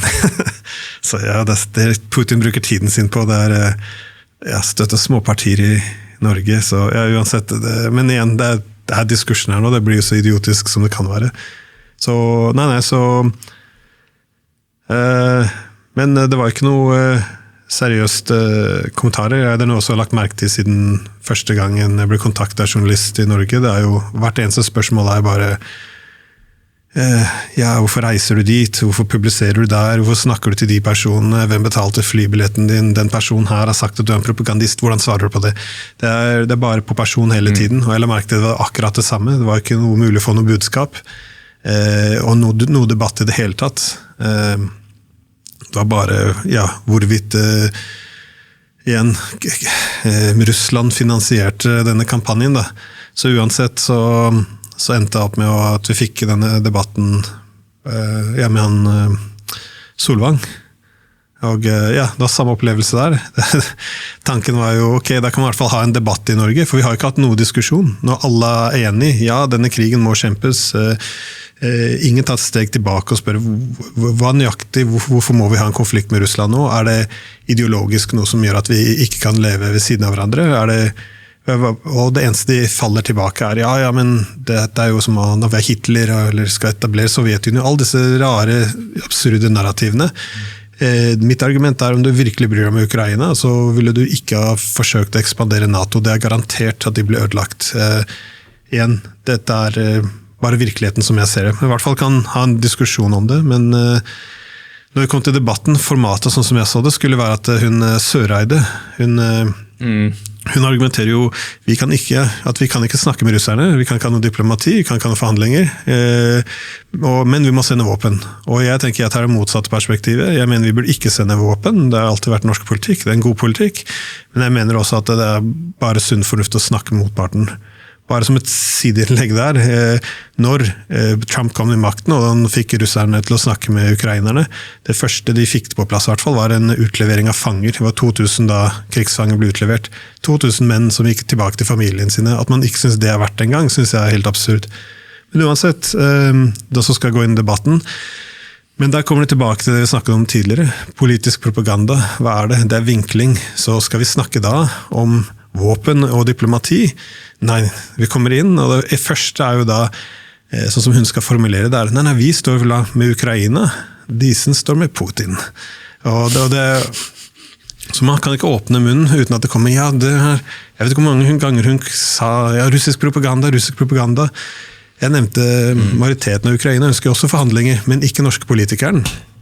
Og så gikk hun ut og sa, dette vel en pro-russisk Gallup. Jeg mener, lytterne din kan gå og google Gallup. Det ikke noe arm av det russiske staten akkurat.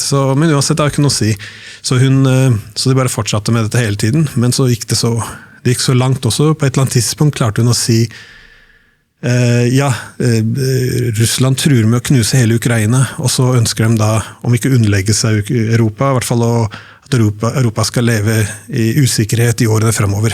Og det det Disen ønsker. Så ikke bare en landsforræder som hater Ukraina tydelig, men jeg da for hele Europa skal bli truet. Så på en måte den diskursen da fikk jeg litt innblikk inn i hva som på en måte kunne vente seg på Stortinget. Det ikke så lett å argumentere og holde en saklig diskusjon når du da tillegges meninger og standpunkter og ståsteder så tydelig. Og det jo det som så typisk, og at jeg har jo flere personer inn rundt disse spørsmålene her, og det mange ting jeg også uenig med deg om, men jeg jo en helt rookie legmann som ikke sitter her og prøver å diskutere politikk med. Jeg vil jo ha din intel og din inntrykk og hva teorier og ideer, og liksom, hva er det du snakker med alle dette karaktergalleriet du har i din egen podcast om, for å lytte og lære.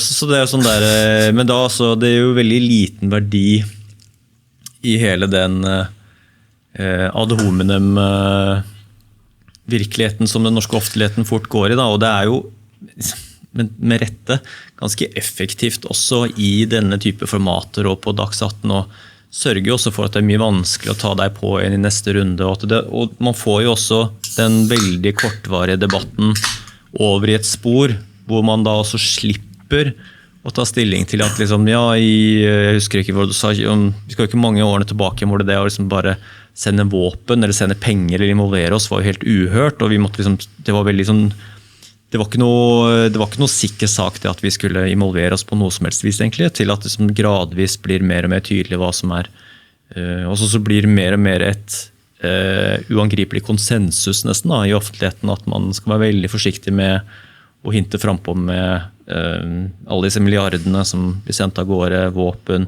hvor går liksom linjen mellom våpen, personell ikke greit, men våpen greit også.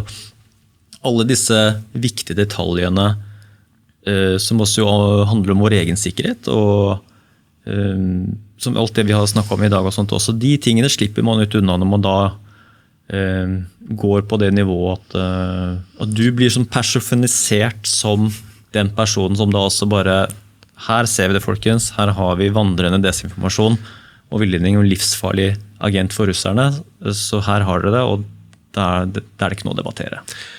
Nei, men det nettopp det. Det den vinklingen. Om du kan da få folk til å akseptere dette her, at hva det vi debatterer? Jo, hun mener at Ukraina må få lov til å forsvare seg, og jeg mener at Russland må få lov til å gjøre akkurat det de vil.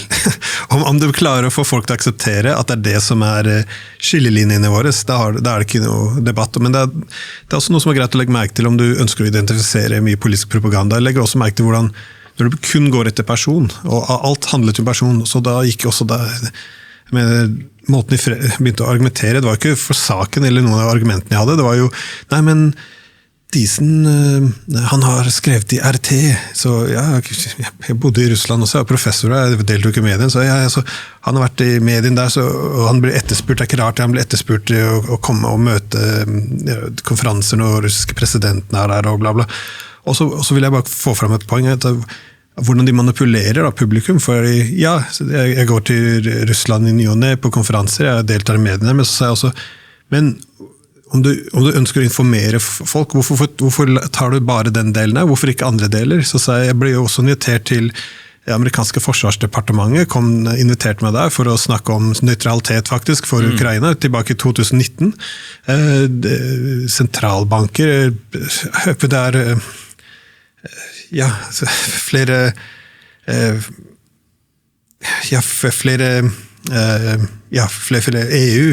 EU-parlamentet invitert meg, jeg var der også og snakket, det flere som blir invitert fra rundt om i verden, og så poengterer jeg dette her, men så hvorfor bare få det til å virke som det bare russerne som inviterer meg, at jeg jobber for dem?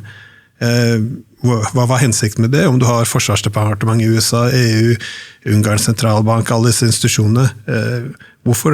Så kommer Søreide. Det ikke noe gærent med Diesens selvbilde, nei. Så det sånn der, men det passer inn i resten av det hun gjorde, satt der, rullet med øynene sine og smilte og prøvde å håne. Det flott at de får denne medietreningen, hvor de skal da manipulere, men det var ingenting av verdi der. Det var bare, undergrave, og som sagt, å prøve å forsøke å ta at dette en diskusjon da, mellom det moralske og det umoralske, mellom offeret og overgriperen, liksom. Det hele det blir så absurd, fordi de selger jo hele tiden dette konseptet at de skal, for eksempel, at man mot Ukraina når man sier disse tingene. For Ukraina må du gjøre alle disse tingene, men som jeg poengterer, hva det nøyaktig som har vært bra for Ukraina gjennom disse årene, som vi har gjort? I 2008, når alle advarte, ikke tilby dem NATO-medlemskap. For det første, de ønsker det ikke, og det kommer til å føre til krig. Det var ingen som foreslo da at å være pro-ukrainsk betyr at du gjør det likevel. Det absurd. Og regimeskiftet, som jeg sa tidligere, BBC rapporterte jo når det skjedde, at majoriteten støtte ikke engang protestene. Du hadde ledende politikere i Vesten som visste at dette kom til å føre til krig. Vi gjør det likevel. Og det verste av alt, om det skulle være Norges innblanding i 2019, det var da Ukraina fikk stemme på Zelenskyj, som hadde vunnet på fredsplattform, som skulle gi ukrainere skal få lov til å snakke russisk om de ønsker, de skal bevare politiske partiene sine, vi trenger disse rettighetene. Vi skal ha fred med Donbass, vi skal ha fred med Russland, vi skal implementere Minsk-avtalen. Det som skjedde rett etterpå var en av de større NGO-ene der, som representerer andre NGO-er. Det heter Ukraine Crisis Media Center. Velstore der, de gikk ut, og de la ut røde lister, en større røde linjer, som Zelenskyj ikke fikk lov til å krysse. Så for eksempel, han har ikke lov til å forhandle med russerne uten NATO i rommet. Han kan ikke få lov til å implementere språkrettighetene til de etniske russerne. Hele plattformen til Zelenskyj var på denne listen her. Går du inn på The Media Center, kan du gå inn som finansierer, helt på toppen av norske staten. Det er våre skattepenger som gikk inn for å undergrave det 73% av ukrainerne støttet på, og når alternativet var da at landet skulle bevege seg nærmere direkte krig mot Russland. Hvorfor er dette pro-ukrainsk? Det var mot deres interesser, det var mot det de ønsket, det fører til krig. Blander seg, undergraver demokratiet deres, men alt blir da pro-ukrainsk. Du må støtte det, ellers er det med russerne. Og hele mentaliteten er, om det er dårlig for Russland, så er det bra for oss. Svekker vi Putin, svekker vi Russland, så er dette bra for oss. Men det er ikke slik internasjonal sikkerhet fungerer. I sikkerhetskonkurransen må du erkjenne at motparten din også har visse interesser. Frister det å være mer i offentlige debatter etter disse rundene før sommeren da? Nei, jeg er ferdig. Jeg sa... Nei, men det blir dumt, fordi hele min motivasjon er at vi skulle ha en debatt i Norge, fordi alle avisene sier akkurat det samme, alle politikerne sier akkurat det samme, og vi hyller denne konsensuskulturen vi har i Norge, men når det betyr at alle som motsier det skal bli slaktet, så tenker jeg ikke misforstå, jeg følger demokrati i alle andre områder, men når det kommer til nasjonal sikkerhetspolitikk, så er det en C0-debatt da. Og jeg tenkte, her kan man åpne, men da oppdager man jo hvorfor det ikke er noe debatt, og for helt ærlig, hadde jeg ikke bodd i Norge, så kunne eller når jeg drar fra Norge, så ville jeg kanskje deltatt mer, men akkurat nå, jeg må bo i Norge, jeg har kolleger, jeg hadde 37 kolleger som skrev rundt brev på at vi tar avstand fra Disens perspektiv. Vi er for Ukraina. Jeg forstod ingenting. Jeg trodde jeg var for Ukraina. Jeg advart mot dette i 20 år, at dette kommer til å skje om vi fortsetter den politikken. Men nei. Og så, barn i skolen, jeg vet ikke, hver dag det kommer artikler, Disen hater Ukraina. At dette her som er mediebildet, da går det ikke an. Så da bare sa jeg fra, jeg ringte til en ledelsen i FOR og sa nei, da er jeg ferdig. Må passe på kone, barn og jobben først, så så... Har det liksom vært kostnader sånn sosialt sett, også for familien din og den biten? Ja, så er jeg helt ferdig nå. Jeg snakker ikke med journalister, ikke norske journalister, altså. Indisk TV en eller annen grunn, jeg ringer meg 2 ganger i uken, men også litt arabisk og kinesisk og sånn, men likevel, nei, jeg snakker ikke med norske journalister, bare skriver nei takk, ingen kommentar, og så, snakk med deg, men utover det så er jeg egentlig ganske ferdig, jeg er ikke noe politikk lenger, og jeg har ikke lyst til å delta i samfunnsdebatten heller, så. Tar det så kompliment at du ikke kaller meg journalist, altså. La oss kalle det uavhengig journalist. Så, Uavhengig samtalepartner.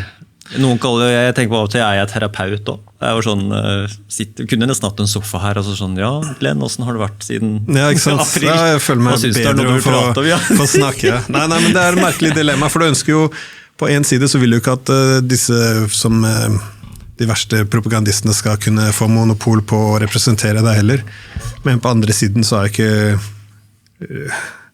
Uansett, om jeg skal skrive et innlegg, jeg får det lagt ut i Aftenposten i morgen, om hvorfor jeg mener at vi må ta hensyn til sikkerhetskonkurransen. Hvorfor kanskje Norge bør diversifisere litt, gjøre seg mindre sårbar. Uansett hva det er, så vil det da tilsvar komme dagen etter, hvor man skal da visste at Disen har vært der og der. Person A og B har sagt at han er propagandist. Disen har svart at han ikke er det. Dette er da debatten, så det er helt meningsløst. Det er ikke noe å hente. Det er å kaste bort tiden min. skaper problemer for familie. Altså. Nei, så er jeg egentlig ganske ferdig sånn sett. Men du sa, jeg plukket litt opp her, jeg har ikke dratt det ennå. Altså skal du forlate landet? Forlate Norge? Som permanent, tenker du? Jeg bare spør, skal du forlate Norge? Nei, jeg trodde du mente en reise. Nei, vi har flytter liksom. Vi begynner å gjøre ting klart da. Ja. Så, men det er ganske vanskelig. Det var lett, når jeg var sånn i 20-årene, så sagt jeg var flyttet litt rundt, var i Australia, så flyttet til Irland, var i Irland, så flyttet til Russland, så flyttet tilbake til Australia, men når du er sånn 45 med flere barn og kone og sånn, så det blir litt vanskeligere å pakke opp. Alle barna mine har glemt, de ble født i Australia, men de har glemt engelsk alle sammen, så det må noen forberedelser til. Da.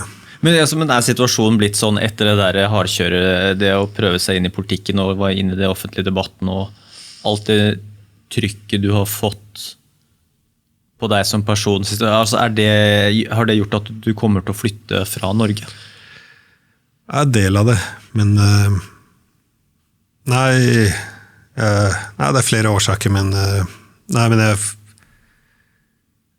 haster ikke sånn fryktelig, da, men det er vel en 5-årsplan. Da. Ja.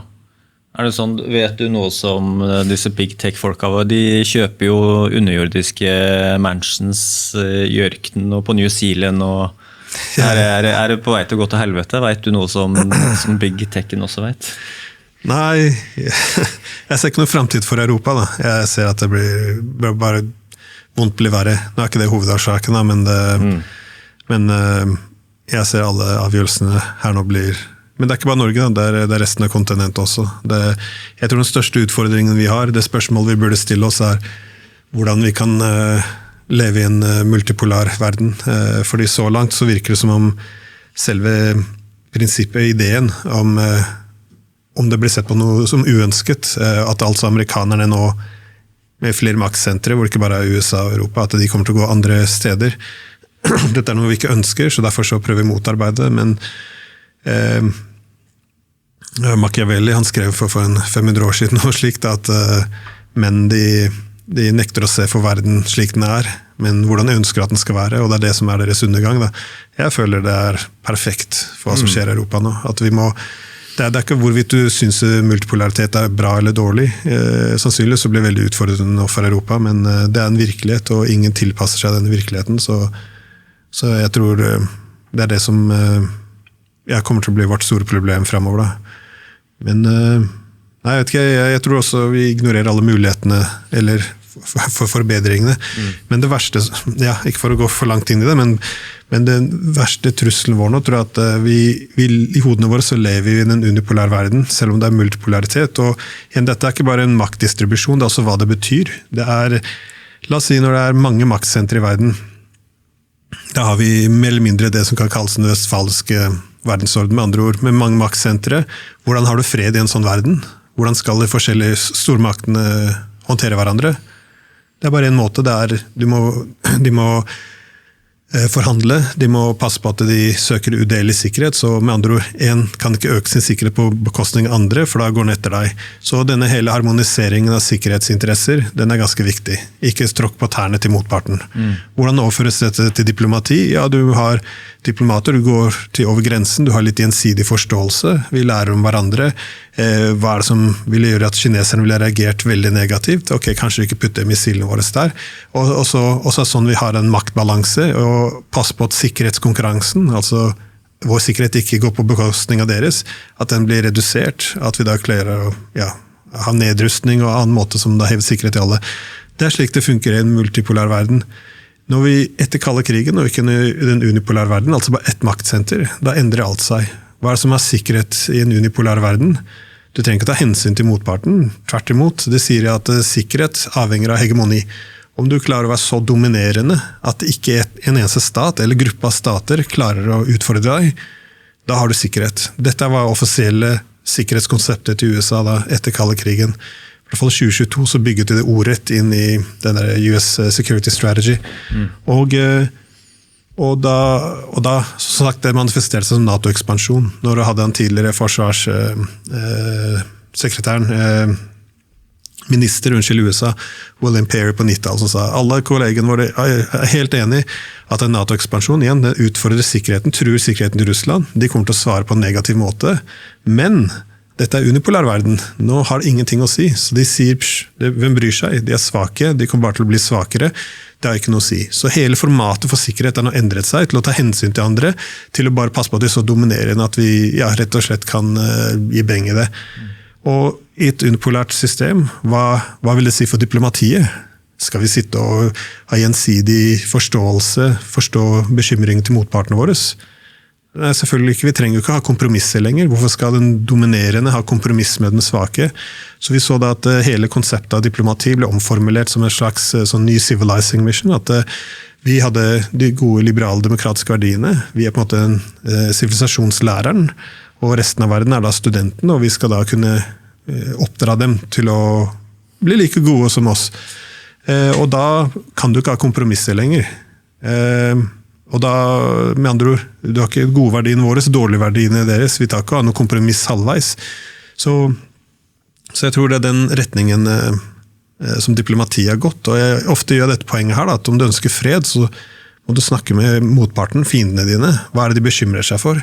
Så for meg, den sterkeste indikatoren at virkelig ting kommer til å gå rett i helvete, da, er jo at ingen snakker om sikkerhetsbekymring til motpartene sine. Forsøk å sitte her og diskutere hva som bekymrer kineserne, hva som bekymrer russerne, iranerne. Om du diskuterer det, så tolker du, men hvorfor tar han siden til motparten våre? Hele ideen at du skal kunne sette deg i skoene til motparten, forstå deres sikkerhetsinteresser, for å da kunne redusere sikkerhetskonkurransen. Det utelates politikere, media. Jeg vet ikke når du har lest i avis og diskuterer sikkerhetsbekymringene til Iran. Vi har ikke lov til å diskutere dette. Så dette er diplomati, det er unipolær verden. Unnskyld for det lange poenget mitt, men for å komme til slutten, poenget mitt er nå, i hodene våre så bor vi fortsatt i en unipolær verden. Vi skal sivilisere nesten alle andre land. Ja. Vi kan ikke ha kompromisser, vi kan ikke snakke om deres sikkerhetsbekymringer, og vi skal i hvert fall ikke redusere sikkerhetskonkurransen.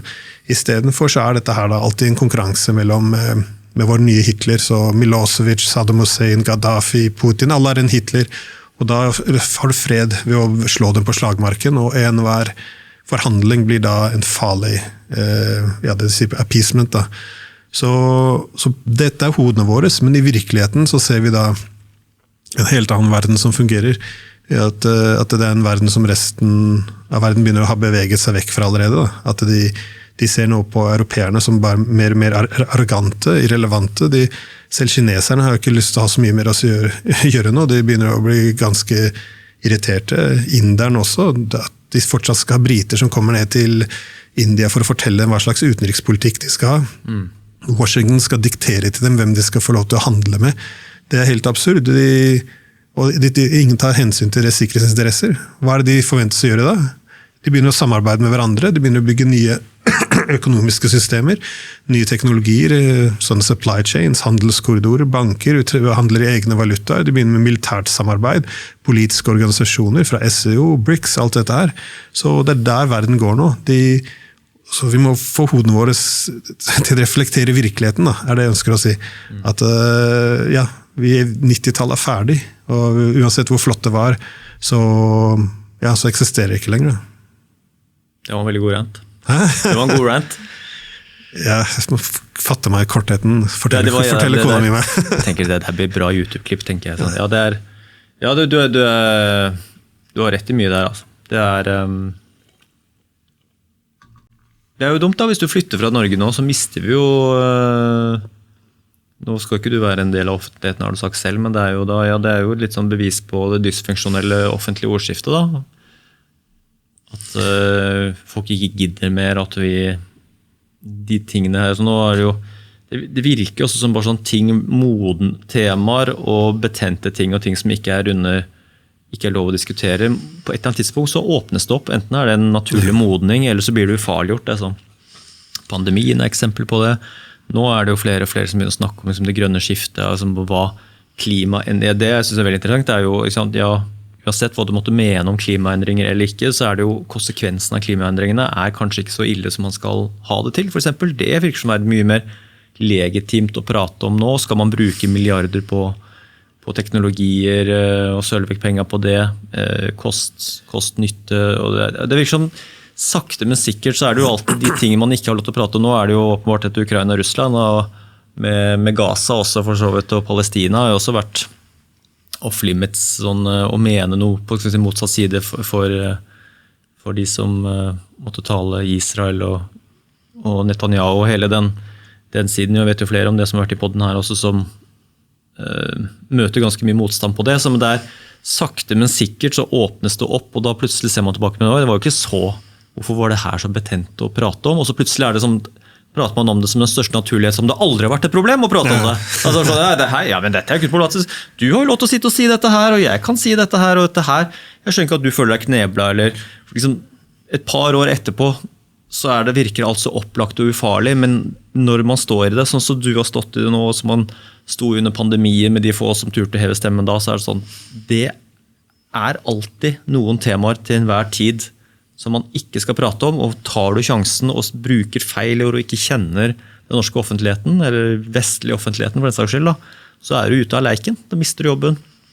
Du blir kansellert, og hele den straffen som følger med. Ja. Nei, det bygget seg opp for mange temaer etter hvert, ja.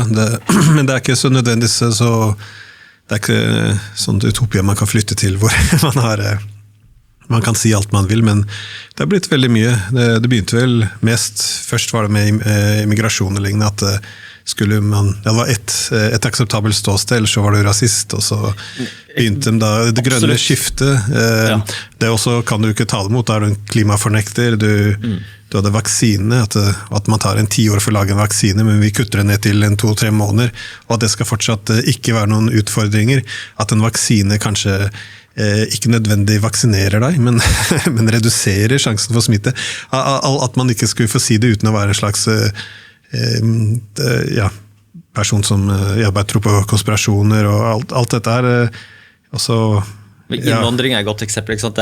Nå det jo plutselig alle enige, og det helt legitimt å snakke om problemene med multikultur og innvandring og migranter, og at det var ikke den demografien vi trodde det var som kom av migranter og flyktningstrømmer, og nå det helt ok på dem. Det var jo helt off-topic liksom for i mange 10 år har det jo vært helt sånn rett på med rasismestempelet, og det jo det jeg har sagt, og det vel bare en ting som blir kalt rasist, og det vel pedofil liksom. Ja, det står nesten ved siden av hverandre, men det falt inn så mye nå. Om du en person som for tradisjonelt ekteskap, så hater du homofile nå. Om du mener at menn ikke kan bære barn, så hater du transfolk. Jeg lurer på en dag at man kommer til å snu seg litt, og husker du det? Ja, det var skrullet til siden. Men jeg tror også rett med krigen, for jeg husker i begynnelsen fra 2022, så det sånn konkurranse rundt i verden, et sånt eksempel hvor det sånn trær, historiske trær, så sånn konkurranse, og så ble det russiske tre ble diskvalifisert. Jeg mener, når hatet vårt skal gå mot trærne, jeg tror sånne ting kommer til å stå i komedien i fremtiden. Husker du hvor sinnssyke vi var? Vi trodde Putin skulle ta Paris. Ja, du vet, så jeg tror mye av dette kommer til å blåse over, da. Men, ja, det gjør ofte det. Du ser også når man skal rive statuer, eller det kommer sånne bølger av at man krever et eller annet oppgjør med fortiden.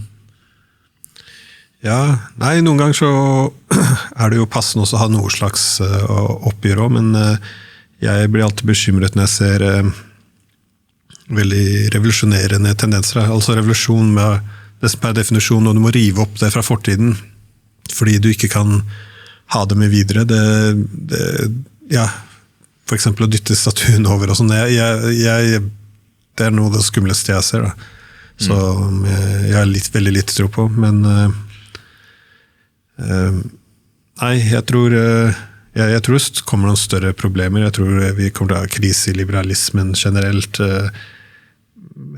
men igjen for meg, det veldig enkle om man skulle ha gått på jeg har ikke tenkt å bevege meg en politikk igjen, men for meg det viktigste for Europa nå, noe av det viktigste for det første også ha en annen identitet enn bare liberalisme, for den kommer til å svekkes, den har skilt seg for langt fra nasjonalstaten, og det andre økonomien, at vi ikke... Jeg bruker eksempler fra sørkoreanerne, for de pleide å utdanne gode folk, og så når de ble utdannet så dro alle til USA, for det var der jobbene var. Det begynte da staten å støtte opp egne plattformer for å bygge opp sitt eget økosystem av industrier. Det akkurat det man burde gjøre i digitale, at Europa ingen europeere har sin egen Amazon eller Google eller noe som helst. Det kunne vært fundament for økonomisk vekst, det kunne vært svært for noe samarbeid som holder Europa sammen. Den ideen at fremtiden til Europa skal bare at vi skal alle hate russere nok, at det det som skal holde oss sammen, mens økonomien vår går til helvete. Jeg tror det unnskyld språket, men jeg tror dette her en stor feiltagelse. Men som sagt, mennesker følsomme av seg, og dette her går over, det demper seg litt. Men nå ser det i alle kriger. Først i begynnelsen så blir man alle veldig ivrige og entusiastiske, og så begynner det å gå litt av etter hvert. Så. Ja, vi må i hvert fall ikke jage vekk vinnerne heller. Det jo sånn, akkurat som sier da, hvis vi utdanner de beste og får fram helt unike tanker, hoder og ideer, så må vi i hvert fall ikke sånn insentivere folk til å flytte til USA for å lykkes. Ja, det kommer alltid til å være noen som skal go large og lykkes i det største markedet, men altså EU og Norge må jo dyrke en form for kultur også, at man har lyst til å bli der man også, og dyrke den kulturen og den nasjonen man kommer fra. Ja, det en annen ting jeg har tenkt på. Det så snart om man tjener litt penger, og skattene begynner å komme inn, det veldig vanskelig å drive en business her i Norge. Da. Så det blir i hvert fall mer og mer komplisert. Det sånn men det sånn at alle journalister da, som lurer på liksom, om Glendisen, hvem som har betalt flybillettene dine og hotell og sånn, så kan jeg jo si at det jo morsomt nok, så det der penger, nå vet ikke jeg så mye om privatøkonomien din, men jeg vil bare gjette at der penger dine kommer inn i størst mulig grad nå, jo fra amerikansk big tech, med YouTube-inntekter og alt som skjer, som sånn biprodukter og inntekter du får av å lage innhold som folk følger over hele verden da, på 10 forskjellige språk med tilhørende da, finansieringsmodeller som Big Tech tilbyr. Så det jo der, jeg vil tro at det kommer jo veldig mye mer penger inn der enn det vil gjort fra flybilletter, fra en russisk aktør som kjøper flybilletter der. Nå vet ikke om hvor mye du har spandert på russiske myndigheter, men... Nei, men det som morsomt om du har en konferanse i utlandet, så skal du dra dit, men om det et land vi ikke har lov til å like da. Så for eksempel, jeg var i Russland forrige måned, jeg skal til Hviterussland neste uke, og neste måned skal jeg til Kina. Skal du disse landene, så det land vi skal ha til nå. Så da, det første journalisten gjør da, for jeg har hatt flere journalister som har søkt om å åpne mappene mine, de skal ha tilgang, de skal se på alt fra jobbsøknad min til... Mappene dine, det høres jo veldig... Nei, og mapper altså når du søker på universitet på jobben. Den søknaden ligger der når du søker om... og gå opp i en stilling så journalister de kan få tilgang til dette her, så vi har hatt flere journalister nå som har søkt å få tilgang til alle papirene mine, fordi de skal etterforske personen, det der vi intellektuelt sett da. Øst-Tyskland-vibes da?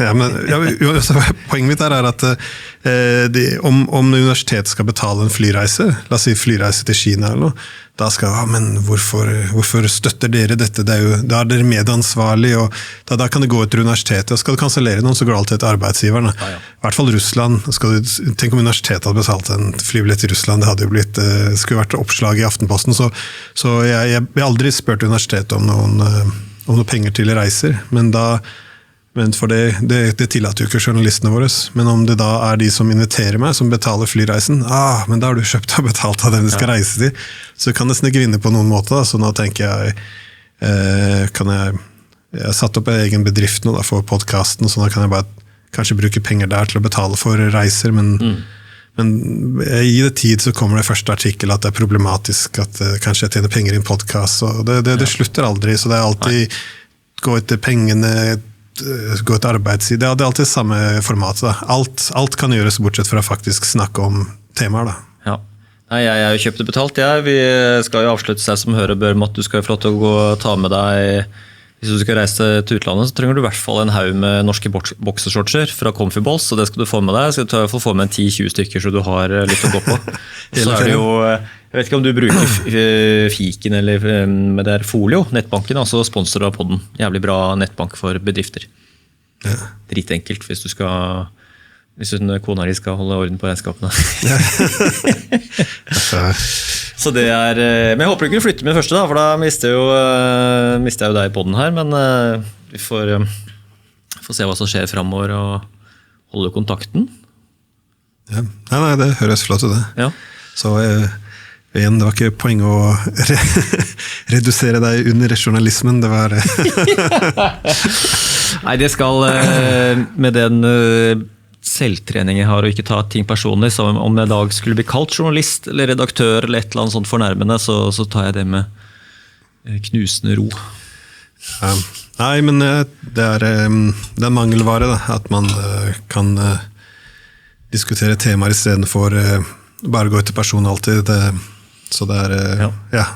Jeg prater med folk og gir vekk boksershortser. Det er forretningsmodellen min, så får folk sette på de merkelappene de vil. Det er opp til dem. Men jeg må bare si takk for praten. Ja, det er mange som kommer bort til meg og spør når skal du ha på Glenn Disen igjen? Må få på Glenn Disen. Og så får jeg en liten rant om hvordan det står til med det er i Israel, de kjører over, ikke sant? Altså, du må jo få inn han, nå er det jo russerne der, Ukraina, ikke sant? Så det folk etterspør deg utrolig ofte når de kommer bort til meg. Det er interessant. Ja. Nei, det er veldig hyggelig å høre. Nå som valget er over, så kan jeg også snakke litt friere. Så da. Ja. Og hyggelig å se deg. Lykke til med YouTube og prosjekter og undervisning og det som måtte være. Ja. Takk for boka.